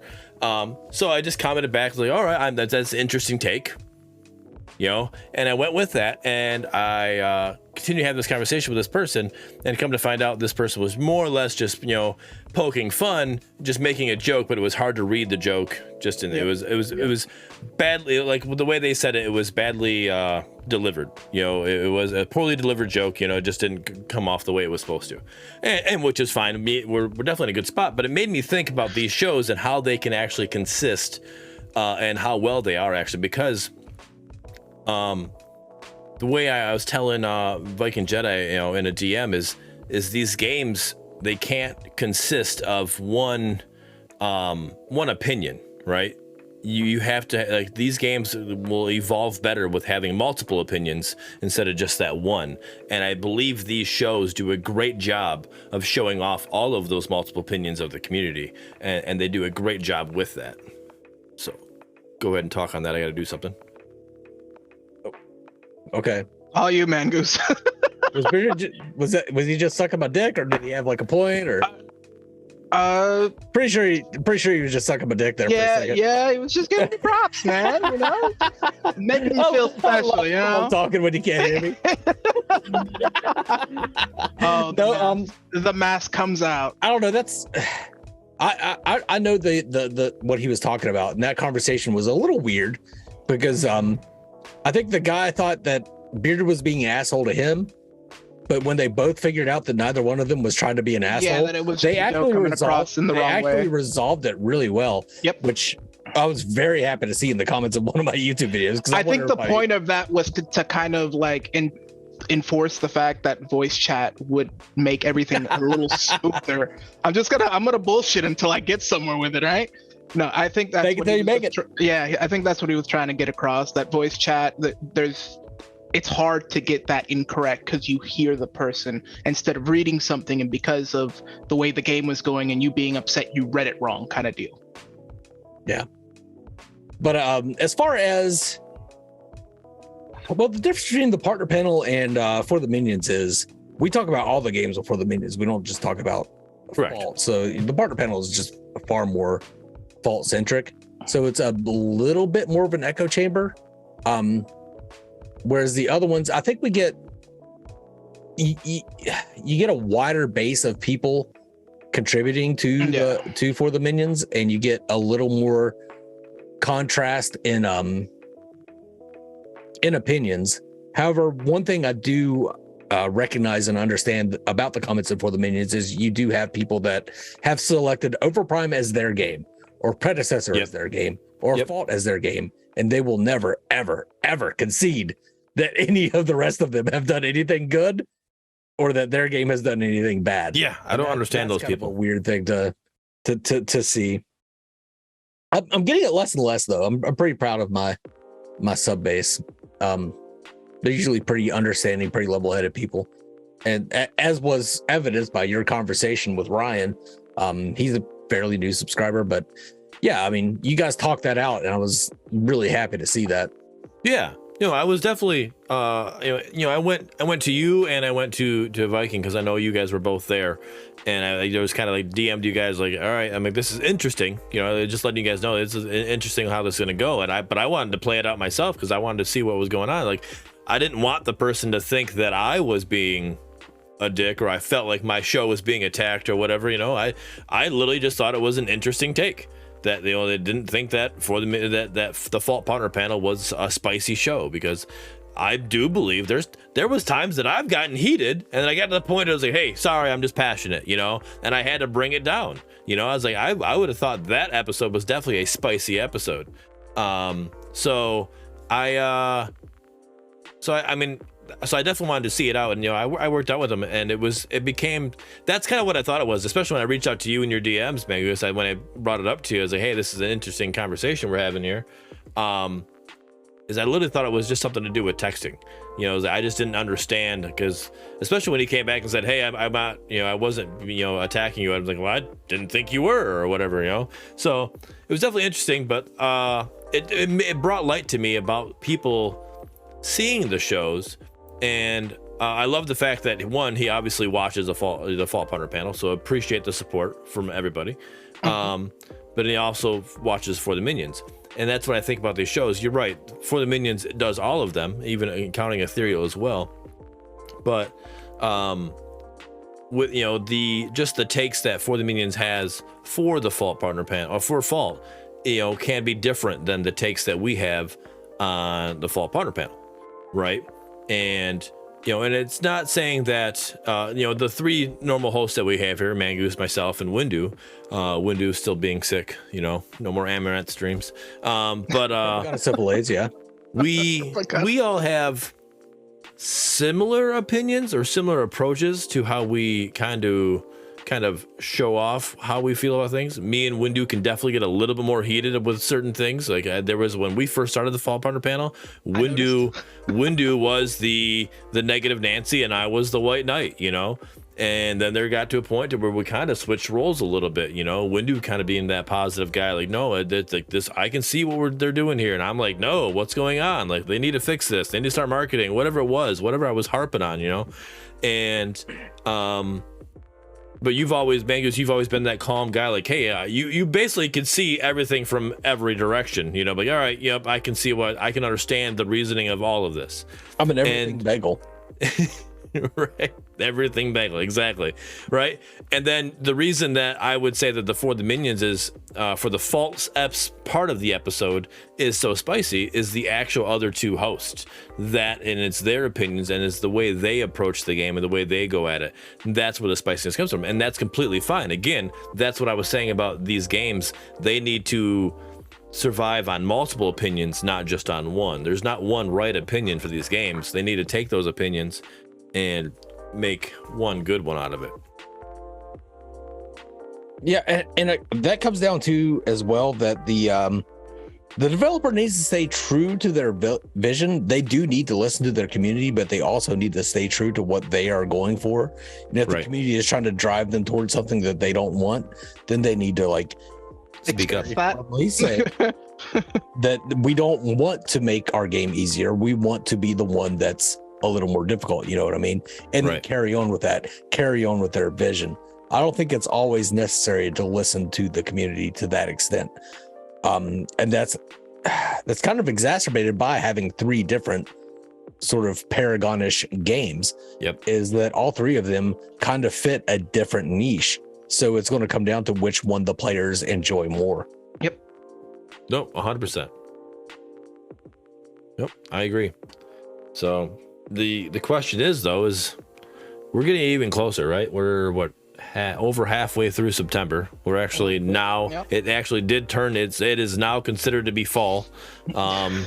So that just means we're even closer to OverPrime and Predecessor coming out, unless you know we're not, barring a delay that we don't know about, right? As of right now, they both expect to be released 2022. Yep. So that just to me, I think that just tells me that SMS needs to do something. If they literally keep this no marketing approach until those two games drop, I don't know how they're going to be so far in a hole that I don't think they'll be able to dig themselves out of it. They seem to think that people will try Pred or try OverPrime, not like it, and then go to Fault. Mm-hmm. I don't think that's going to be the case. I think right now people are going to try OverPrime and try Pred, and if they don't like it, they're just going to move on to different games. I don't think they're going to come back to Fault. No. And I think honestly, personally, I think they can fix a lot of that stuff just by user interface. I mean, the voice chat, for example, when you're queuing, a locking system where you queued, but then you have to accept the lock-in so that you're not going through two load screens just to reset. You know, if someone's not at the computer or something, it won't, and then you go straight back to queue instead of having to load in and then load back out to get into the queue. So simple things like that, I think, would just enhance the game. Right. To where people aren't sitting there and being upset because they just went through two load screens on a reset, and they don't have the option to be like, oh, well, someone didn't lock in and I'm still in queue because it canceled itself. Yeah. There's a lot of small things they can do to help themselves get ahead, and I don't think they're seeing it that way. I think they're trying to push bigger agendas onto what they have right now, and it's just drawing them backwards. They're literally moving backwards at this point. Brandon M5, Fault is just a time waster until Pred comes out. Like a lot of people look at Fault as the waiting room for Pred or the waiting room for OverPrime. I think that's the players that Fault may get back. I think when people play Pred or OverPrime, they're either going to love it or hate it, and then if they hate it, they'll come back to Fault and then they'll enjoy it. But again, it's not the people that are currently playing Fault, like that are like. There's so many players that tried the initial release of Fault and just never have played again. Waiting for Predecessor or OverPrime. And if they don't like either one of those, they're just not coming back. It's not like thousands of players are going to try OverPrime, not like it, and then go play Fault. No, thousands of players are going to play OverPrime. Like 500 will like it, and then 500 will just move on to a completely different, not related to Paragon game. You know what I mean? Right. If that's what they're banking on, it's a terrible plan. Yeah, no, definitely a terrible plan. And that's what I'm saying. They need to do something.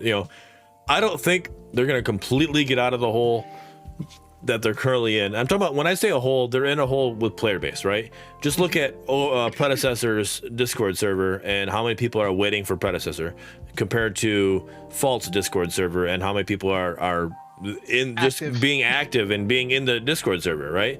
Not even being active, just the amount of people that are in the Discord server compared to what's being on, right? And the same thing with OverPrime, right? So that right there just tells you're in a hole, right? So player base hole is what I'm talking about. The actual game itself, they're in a good spot. They just need to do things to help that player base grow. They do things to make that player base grow to help, make that hole less of an issue to when they do drop, that maybe they're going to be able to do something. Because Odo says once people start picking apart the issues with the other games, it'll be interesting to see what happens. And I completely agree with that. Right, and we've talked about that before on other past episodes, Mangoose, and we've talked about on For the Minions. Like, people think that these games like OverPrime and Predecessor are just going to be they're not going to drop amazing games. It's they're going to drop and have no bugs, and they're just going to be like, hey, this game's so much better. Like, they still need to do all of the work that Fault did and work through that. Now, they might be able to work through it smoother and better than Fault SMS did. We don't know. We literally don't know until it actually happens. So it's that, like, it's the people think that because it's that potential, right? It has the potential of being really good, but we don't actually know until we actually see it. And they're going to have to go through the same steps that Fault had to go through. I mean, even with their testing, they only opened up to so many people. Their servers weren't overloaded. You didn't have everyone trying to play at the same time. Those are issues they're going to come across. They haven't tested all the bugs that are possible to pop up. Fault did that. People are here. People played it. So they had a quicker response. Well, I don't want to say quicker response, but they had the ability to see that and work on it while people are still testing it. Whereas Predecessor and OverPrime had these little test sessions. You're not going to get everything that a game could give you from those small gaps of time. It's just impossible. I think that's the one big thing that Fault has over the other companies is the experience with implementing patches. Yep. We saw that OverPrime did implement a patch midway in one of their betas, but it was a patch that kind of broke the game with the OverPrime. We were ending games at 8 minutes and not surrendering, actually winning the game in 8 minutes because of that patch. So I think we've seen that Fault at least knows how to patch their game. To an extent. Yeah, to an extent. Yeah, because they'll get the FPS issues. They break shit, but I think we're going to see that with the other games as well. We're going to see a little bit of optimization issues with their patches, but Fault definitely has that experience on their side, which is kind of nice to see. Yeah. Big R, I'm on call, so I cannot drink. Maybe Mrs. Taco can grab Toka a beer. No, I'm drinking one for you, Big R. If she's gonna get me something, it's the bottle of the all right, margarita. Want me to get you a glass? She said. So. I mean, I wouldn't be opposed. So, but I'm on call, so I'm not able to drink. So it is my gamer stops for me. But. You working good that news corner tonight? Yeah, right. Exactly. So I think she's actually gonna get it for me too. Watch. All right. Raven says, "Oh, you are the best wife ever." That's a good woman. That's a good one. It's Miss Taco. I'm your biggest fan now. Windu says that he's your biggest fan now. Except for the fact that Predecessor are taking time to remove the issues before they release it to have something happen like what happened with Fault. Fault is a good game, but there are a lot of issues with heroes, card systems, and player base falling. I agree, but like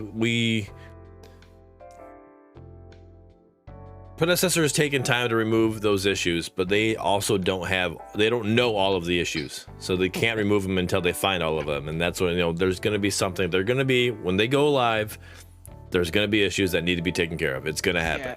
We're going to find more map bugs because you're going to have a mass amount of people in the game. They're going to find map bugs. You're going to find more hero bugs. You're going to find things, heroes that use this skin are going to have. That's another thing. Predecessor you don't have the ability to use skins in the game right now. You're just using the, as me and Mangoose like to call it, the missionary skins. So when you introduce skins into the game, that's always going to be, that's going to introduce issues as well. Could be game-breaking issues. There was one that Fault had one. SMS had a skin issue. What was it? It was Morgesh and FaZe. And if FaZe, I think it was if Morgesh altered a FaZe that was wearing a certain skin, it would the Morgesh was kicked from the game, or vice versa, something like that. There was something like that, and it happened to be a certain skin. If the FaZe was using this skin, this is what happened, right? Again, Predecessor hasn't dealt with that yet, so we haven't, they haven't been able to figure that stuff out yet. So wasn't that the actual case with Richter and the whole crashing of the game that we just faced recently? That was something with his ultimate. That was whenever he ulted, they would crash the whole game, which was even different situation. But yeah, that's another thing, that they haven't been able to figure that stuff out yet. FPG 29. Yes, that is two Batmen kissing. That is not. That's not a Wolverine. Once you see it, you will never unsee it. I've never noticed that until he brought it up. That's fucking hilarious. Seriously? Oh man, I noticed that years ago. Yeah. One thing I will say is Predecessor did hire that back end company. Again, this is where money comes in. Right.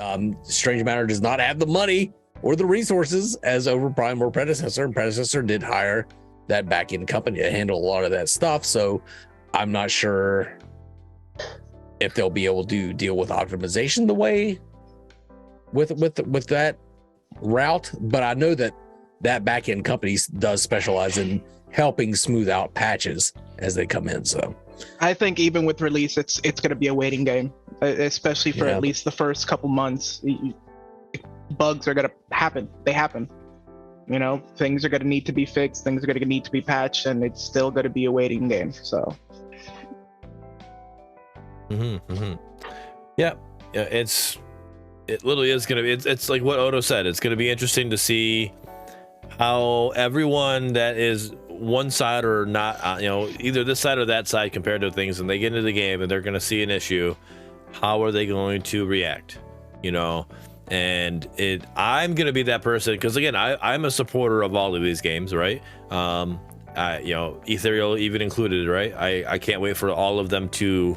I hope they all succeed, right? I know it's not possible for them all to succeed, but I hope they all do, right? But there's people out there who are like, oh, I'm only OverPrime. Oh, I'm only Pred. Oh, I'm only Fault. Oh, I'm only Ethereal, right? You have those people, and it's like, there's no reason for you to be that way. Like why put all your eggs in one basket type situation? But you have those people who are like that. It's like, so Pred comes out and they have this issue. Whatever issue it may be, let's say it's the Richter alt issue, right? And those are the same people who were like playing Fault and Richter's doing, and they just shit on Fault. Oh, SMS is trash, blah blah blah blah blah. They can't, they have a hero break in the game. When that same issue happens with Predecessor, how are they going to react? Yep. Are they going to say, oh, meta's trash, oh, Pred sucks, blah, blah, blah, or are they going to be like, oh, no, hey, guys, just give them time, they'll fix it? Are they going to be that, it's like, wait a minute. Like, it's like, you gotta be equal. And that's where I'm at in this situation. Like, I'm the same way. Hey, give SMS time, give them meta time, give, Soul Leave time. It's just got to give them time. That is true, Mike. It also does depend on how often it happens. And how fast it's fixed. All right, that's what Clark says. Oh, it took them. They had Richter out of the game for quite some time. I don't remember the exact time there, Clorox. I think Ethereal is totally different kind of MOBA though. Like you can't really compare it to these. I can compare it to these music because guess what? It is a MOBA. a MOBA. And we're talking about MOBAs. We're talking about MOBAs that are new and not fully out right now. And that literally, Ethereal falls completely into that situation. And the point I was making is you have people who are for one game and they aren't in it for the other ones, right? You have people who are like, hey, I'm only gonna like Fault. Hey, I'm only gonna like Pred. Hey, I'm only gonna like Ethereal. You have those people. And if that's the way you want to be, that's the way you want to be. But I don't understand putting your eggs in one basket. It makes no sense to me. Big R. Yeah.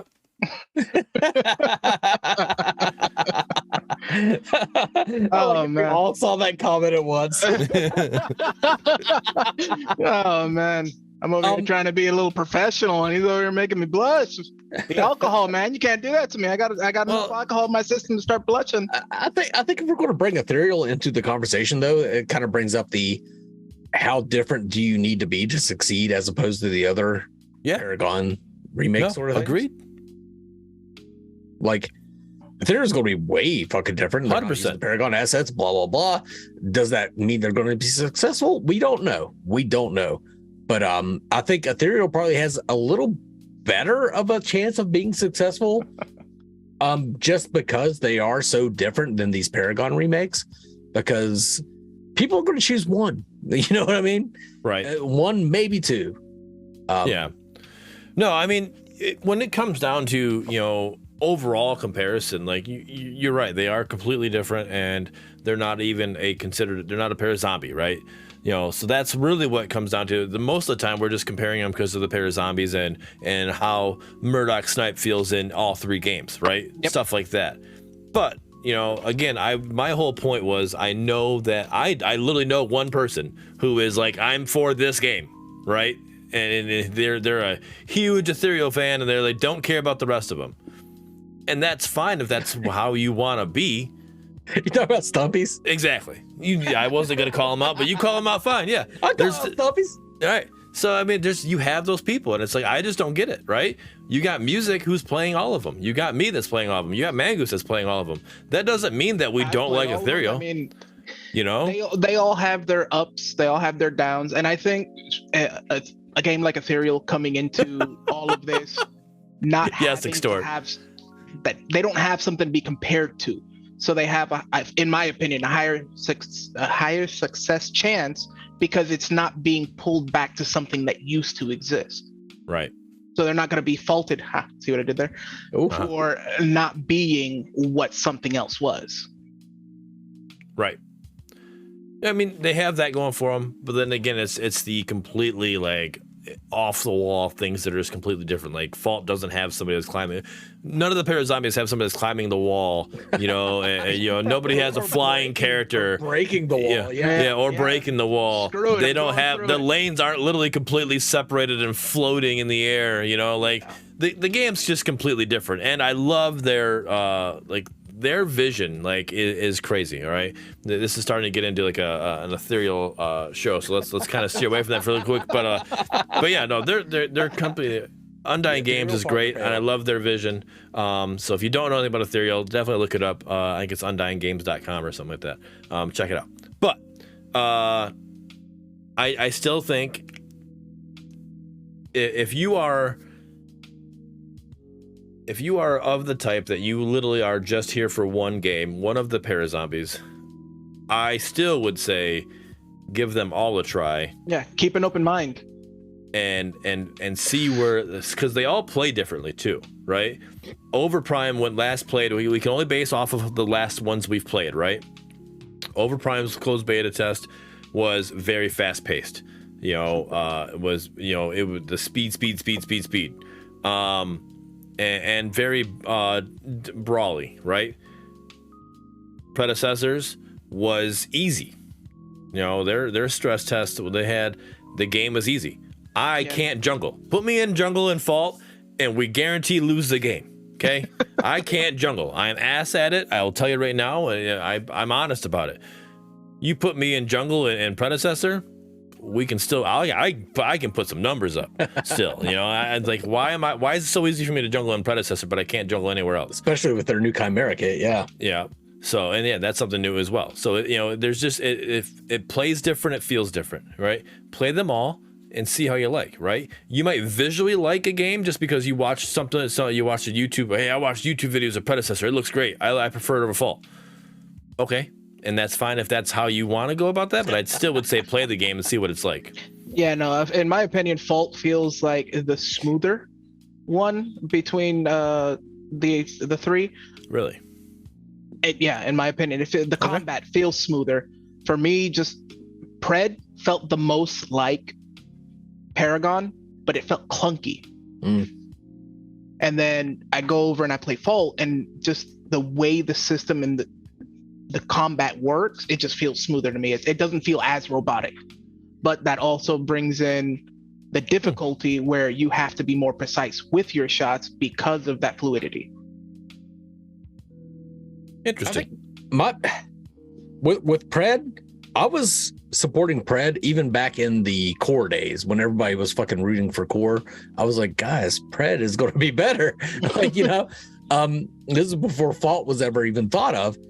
But over the years, as I've tracked the various games, I've saw Pred leaning more towards a V42 Paragon-ish game. Yep. Than anything else, and that's when I started to hate Paragon.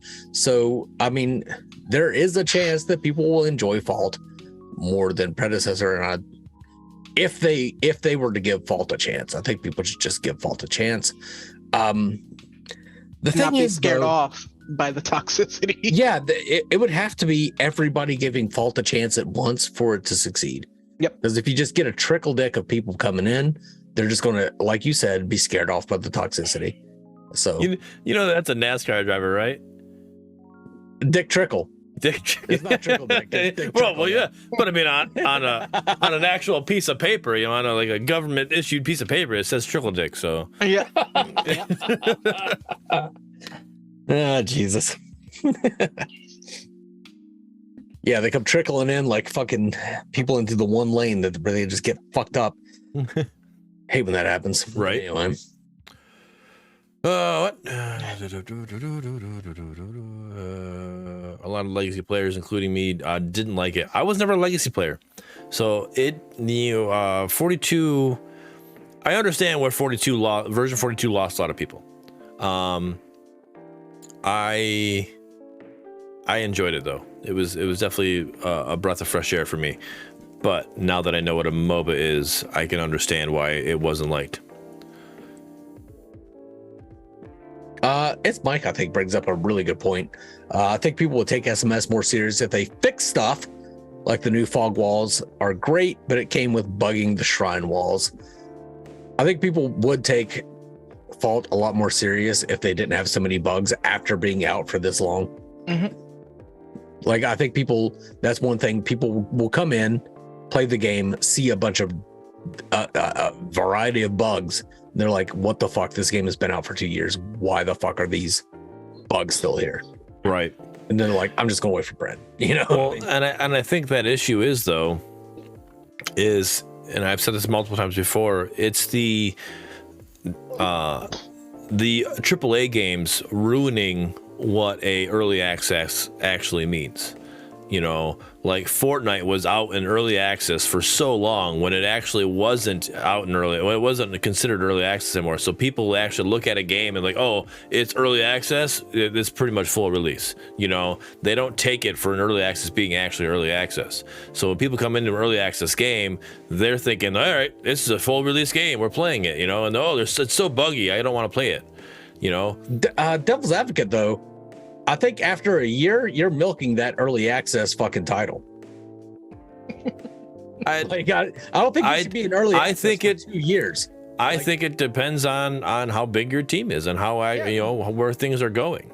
Like but at that point, they just fucking slap on beta instead of early access. It's the same fucking thing.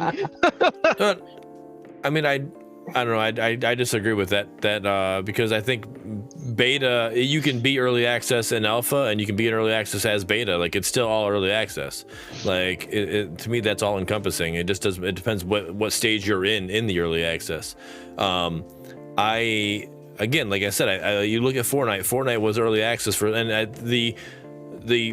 having the label early access. And I don't know the exact terms of how it works, but having the label early access on you allows you to basically push patches whenever you actually want. If you take that label off, then you have to actually organize with Sony, organize with Xbox, organize with whoever, to be able to push your patches at certain times and stuff like that. There's things that you are limited to when you don't have the early access name, or title. So that's a greater gaming discussion, I think. I believe people hide behind beta and early access to keep their games and to sell their games while being in an unfinished state for longer. Mm-hmm. I don't agree with that practice. I do think AAA games have taken advantage of that. Whereas that's what I'm saying. Yep. Indie games kind of need that time, whereas AAA games don't. But I think even an indie game should not be in early access for more than a year. I think if you don't have your shit figured out after a year to be in full access, then what the fuck are you doing? Right. Do you think new players know who the community manager is, etc.? He's never around. Honestly, even old players probably don't know who he is, but that's from the lack of communication from SMS towards its player base. I think that's the main thing they should focus on, aside from just, the interface and how the game works and all of that. They need to open up to their community and let them know what's going on, how they're trying to fix it. Because without that communication, we just get mad. Yeah. Like, what the fuck? Where's this at? Like, if you can't get it out to a certain time, or hell, even if you say, hey, listen, we're trying to push this for this time, and you're not able to get it out for that time, tell us. Let us know. That's what we want to know. Like, hey, listen, it's delayed by a little bit because a little more things came into the picture that we didn't see, so it's a little harder for us to track down and fix it. That's fine, as long as you tell me. At least me as a player, if you let me know you can't make it at the time that you said you were gonna make it because something else came up that you needed to address to fix so that thing works properly, I'm fucking cool with it. Just let me know. I think Clorox TV kind of pointed that out as well in the comments. I think they concern themselves a little too more with the extremely loud minority, whereas the majority are far more understanding. Yep. Yeah. I mean, and what Mike says, like, I kind of agree with him. Like, I thought we would have heard a lot more from them after coming back from Gamescom, because I know Germany didn't have internet, so now they're back from Germany, so they have internet now. So why are we not getting more from them? Do you got a little smudge on your nose, or is that just shadow? Is that me or him? Him. It might just. He got it. He got it whenever he did that. It was in the mask. It was the Batman's kissing. That's what. Yeah, it might have from them. A little bit of saliva. Yeah. It might have just been pushed into the way it was pushing down my nose. Could have just been like a little crease in the line. Anyways, I thought we definitely would have. They have upped it a little bit. Well, maybe going from nothing to something is obviously an improvement, right?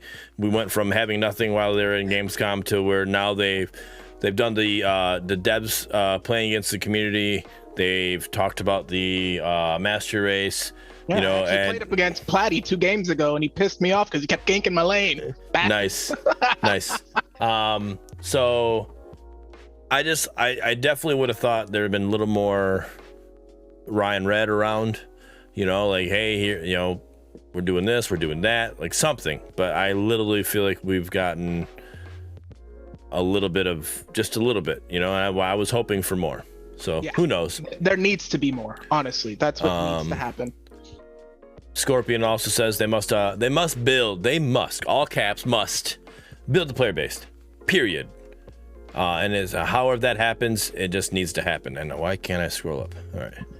Yeah, however that happens, it needs to happen. So Another thing, if you're not on the SMS Discord, you don't know what's going on. I didn't hear anything about Gamescom because there's nothing in game, no Reddit. I'm aware of no emails, etc. Well, Izzo, so I agree that definitely should have been something in game. I don't know how they should definitely implement like a little like news panel section or whatever to where you can see that stuff. Or I don't know, hyperlinks to their socials list, because they did announce that like they're on their socials. They were definitely very active saying, hey, we're going to Gamescom. Hey, this is what's going on. They were active in their socials with that, but wasn't just their Discord. Through the game. But yeah, you got nothing through the game. And I mean, there is a Reddit, but I don't follow Reddit. That's one of the socials I'm not really that active Reddit on either, but other people do. And I think there should be a checklist of social media. Whenever you put one announcement out, it needs to go out on Facebook, Instagram, Discord, Twitter, fucking YouTube, Twitter, goddamn Reddit, everything, every piece of social media that you have, it needs to go out in those channels. I agree. There should. Discord is nice for having a single source for updates, but I don't think it should be the single source. I think it should be all sources should give you the same amount of information in whatever way possible. No, I agree. I'm just saying I don't follow. I know it was on the other socials. I'm saying on Reddit I don't follow it, so I'm not a part of it really. So I don't know for sure if it was on Reddit. I just know it was on the other socials. So I'm not saying it wasn't for sure. I'm saying I don't know. Yeah. Okay. What Clorox says here. But yeah, you would think free to play would have been a big market push. Yes. We definitely would have thought that. The Gamescom marketing. Nope. Yeah, free to play, one up, and then roll that into Gamescom. I'm confused really when it comes to it. I think they have a workflow, like I've said a million times, they have a workflow management problem. Yeah. I keep bringing that up.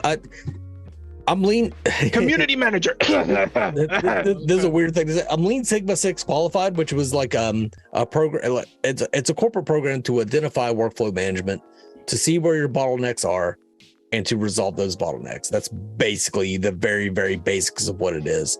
And I don't think they have any kind of plan like that in place. Yeah.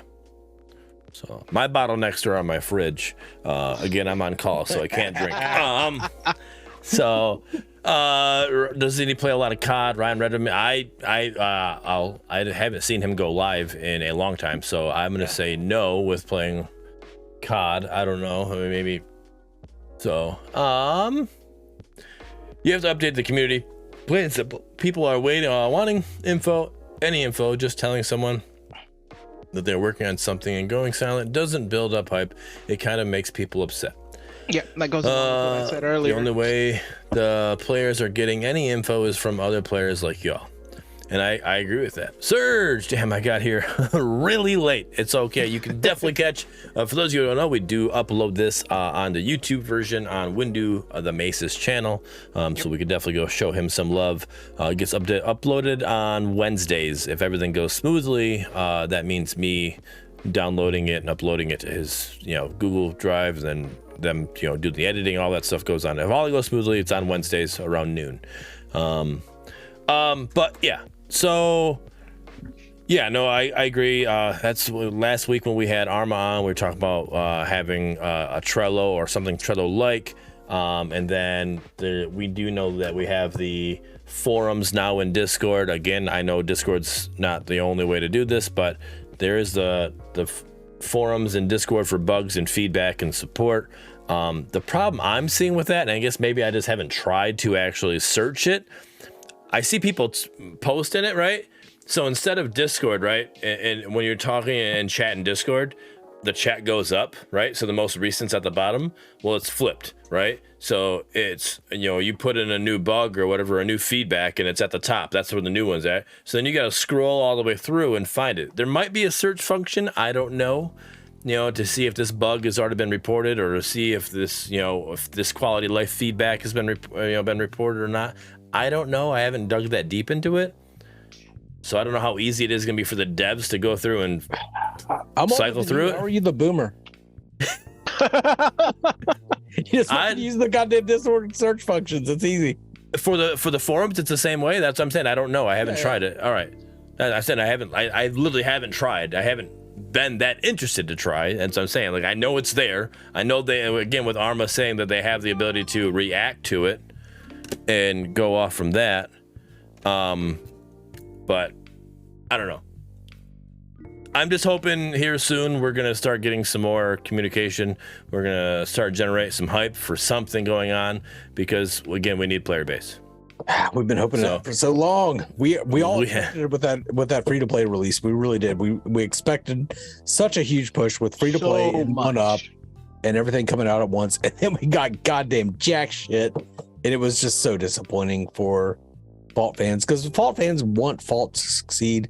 We know how Fault is going to succeed, and that's via marketing mainly to get a larger player base, and they missed a fucking massive marketing opportunity. And it's kind of sad.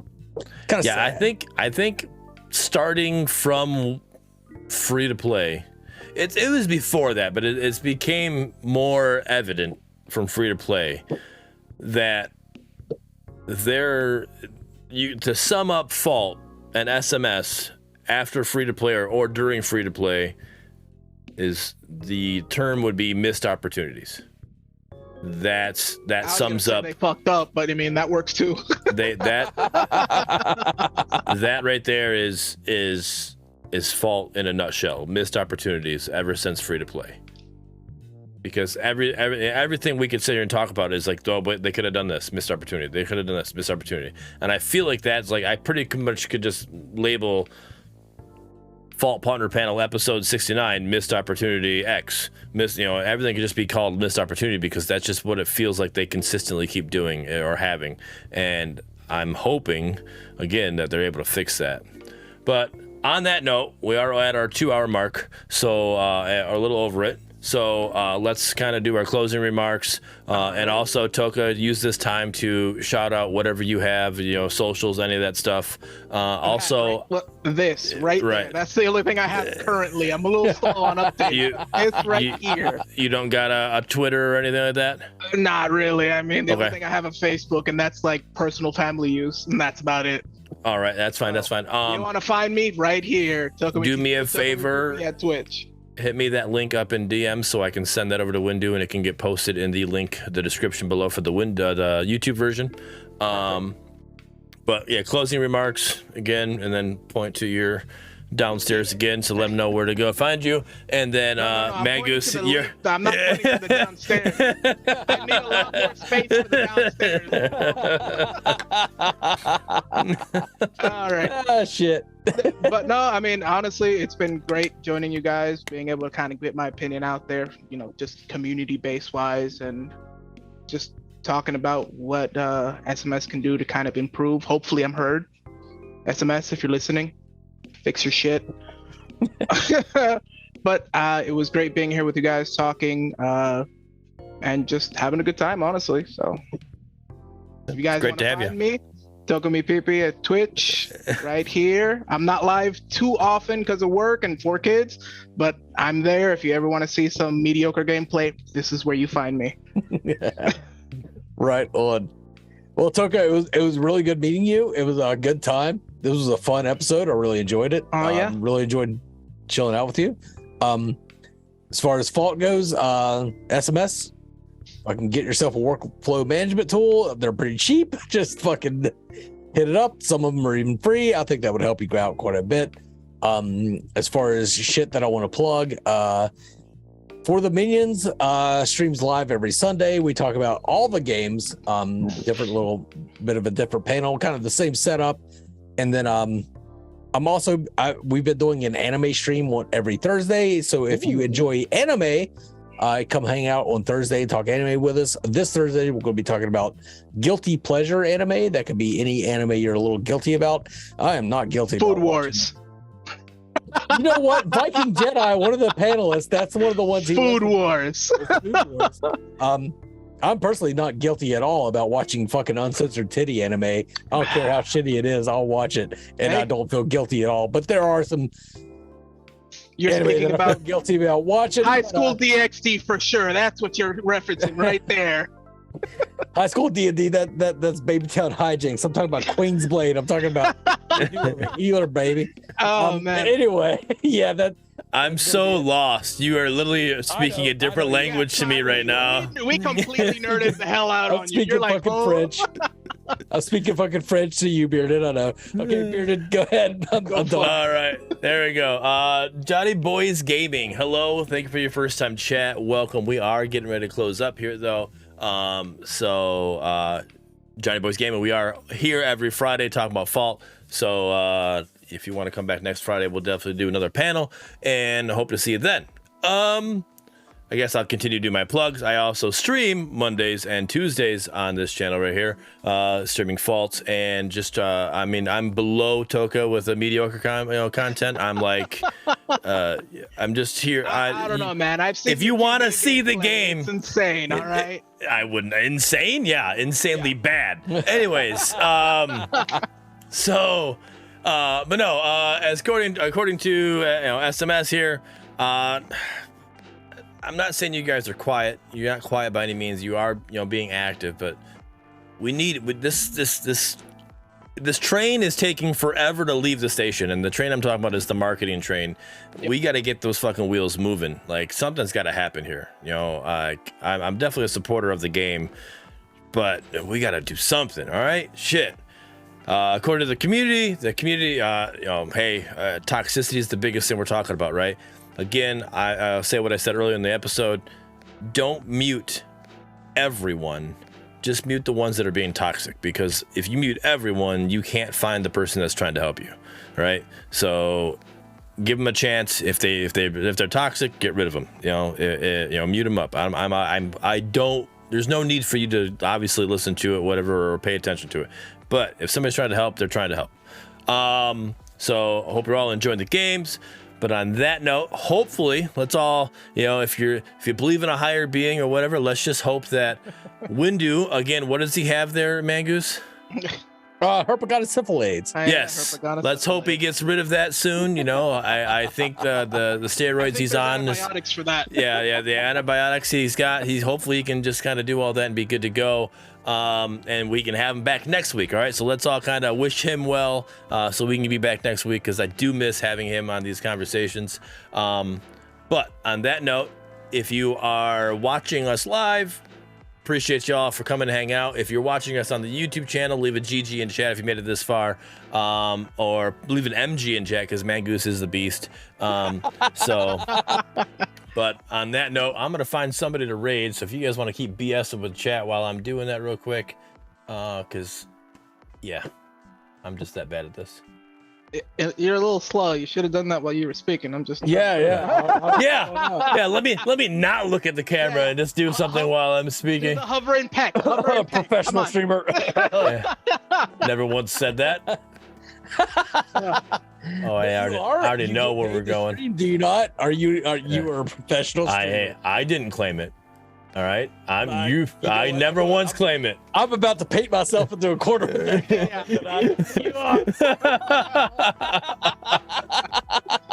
So man, no, don't look at me. Don't look at me. Oh, Raid Plato, what's up, Plato? Oh yeah, we're gonna give Plato a raid. So, again, I hope you all have a great night.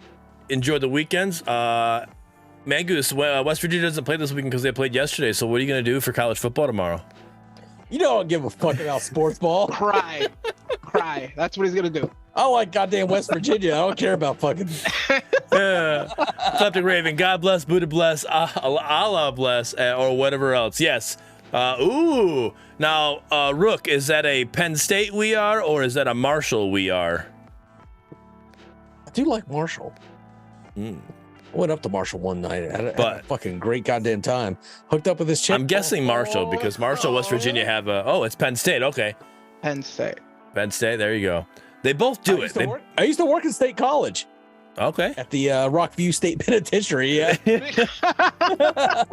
How was it being that close to Beaver Stadium? Saw a lot of dudes sucking cock for it to be Beaver Stadium.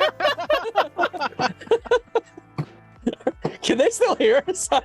Yes. I'm not rated yet. Yeah, the rating has not begun, by the way. That was all in. All right.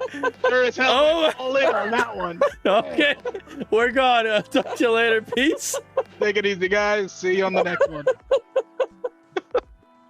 I thought we had already read. No.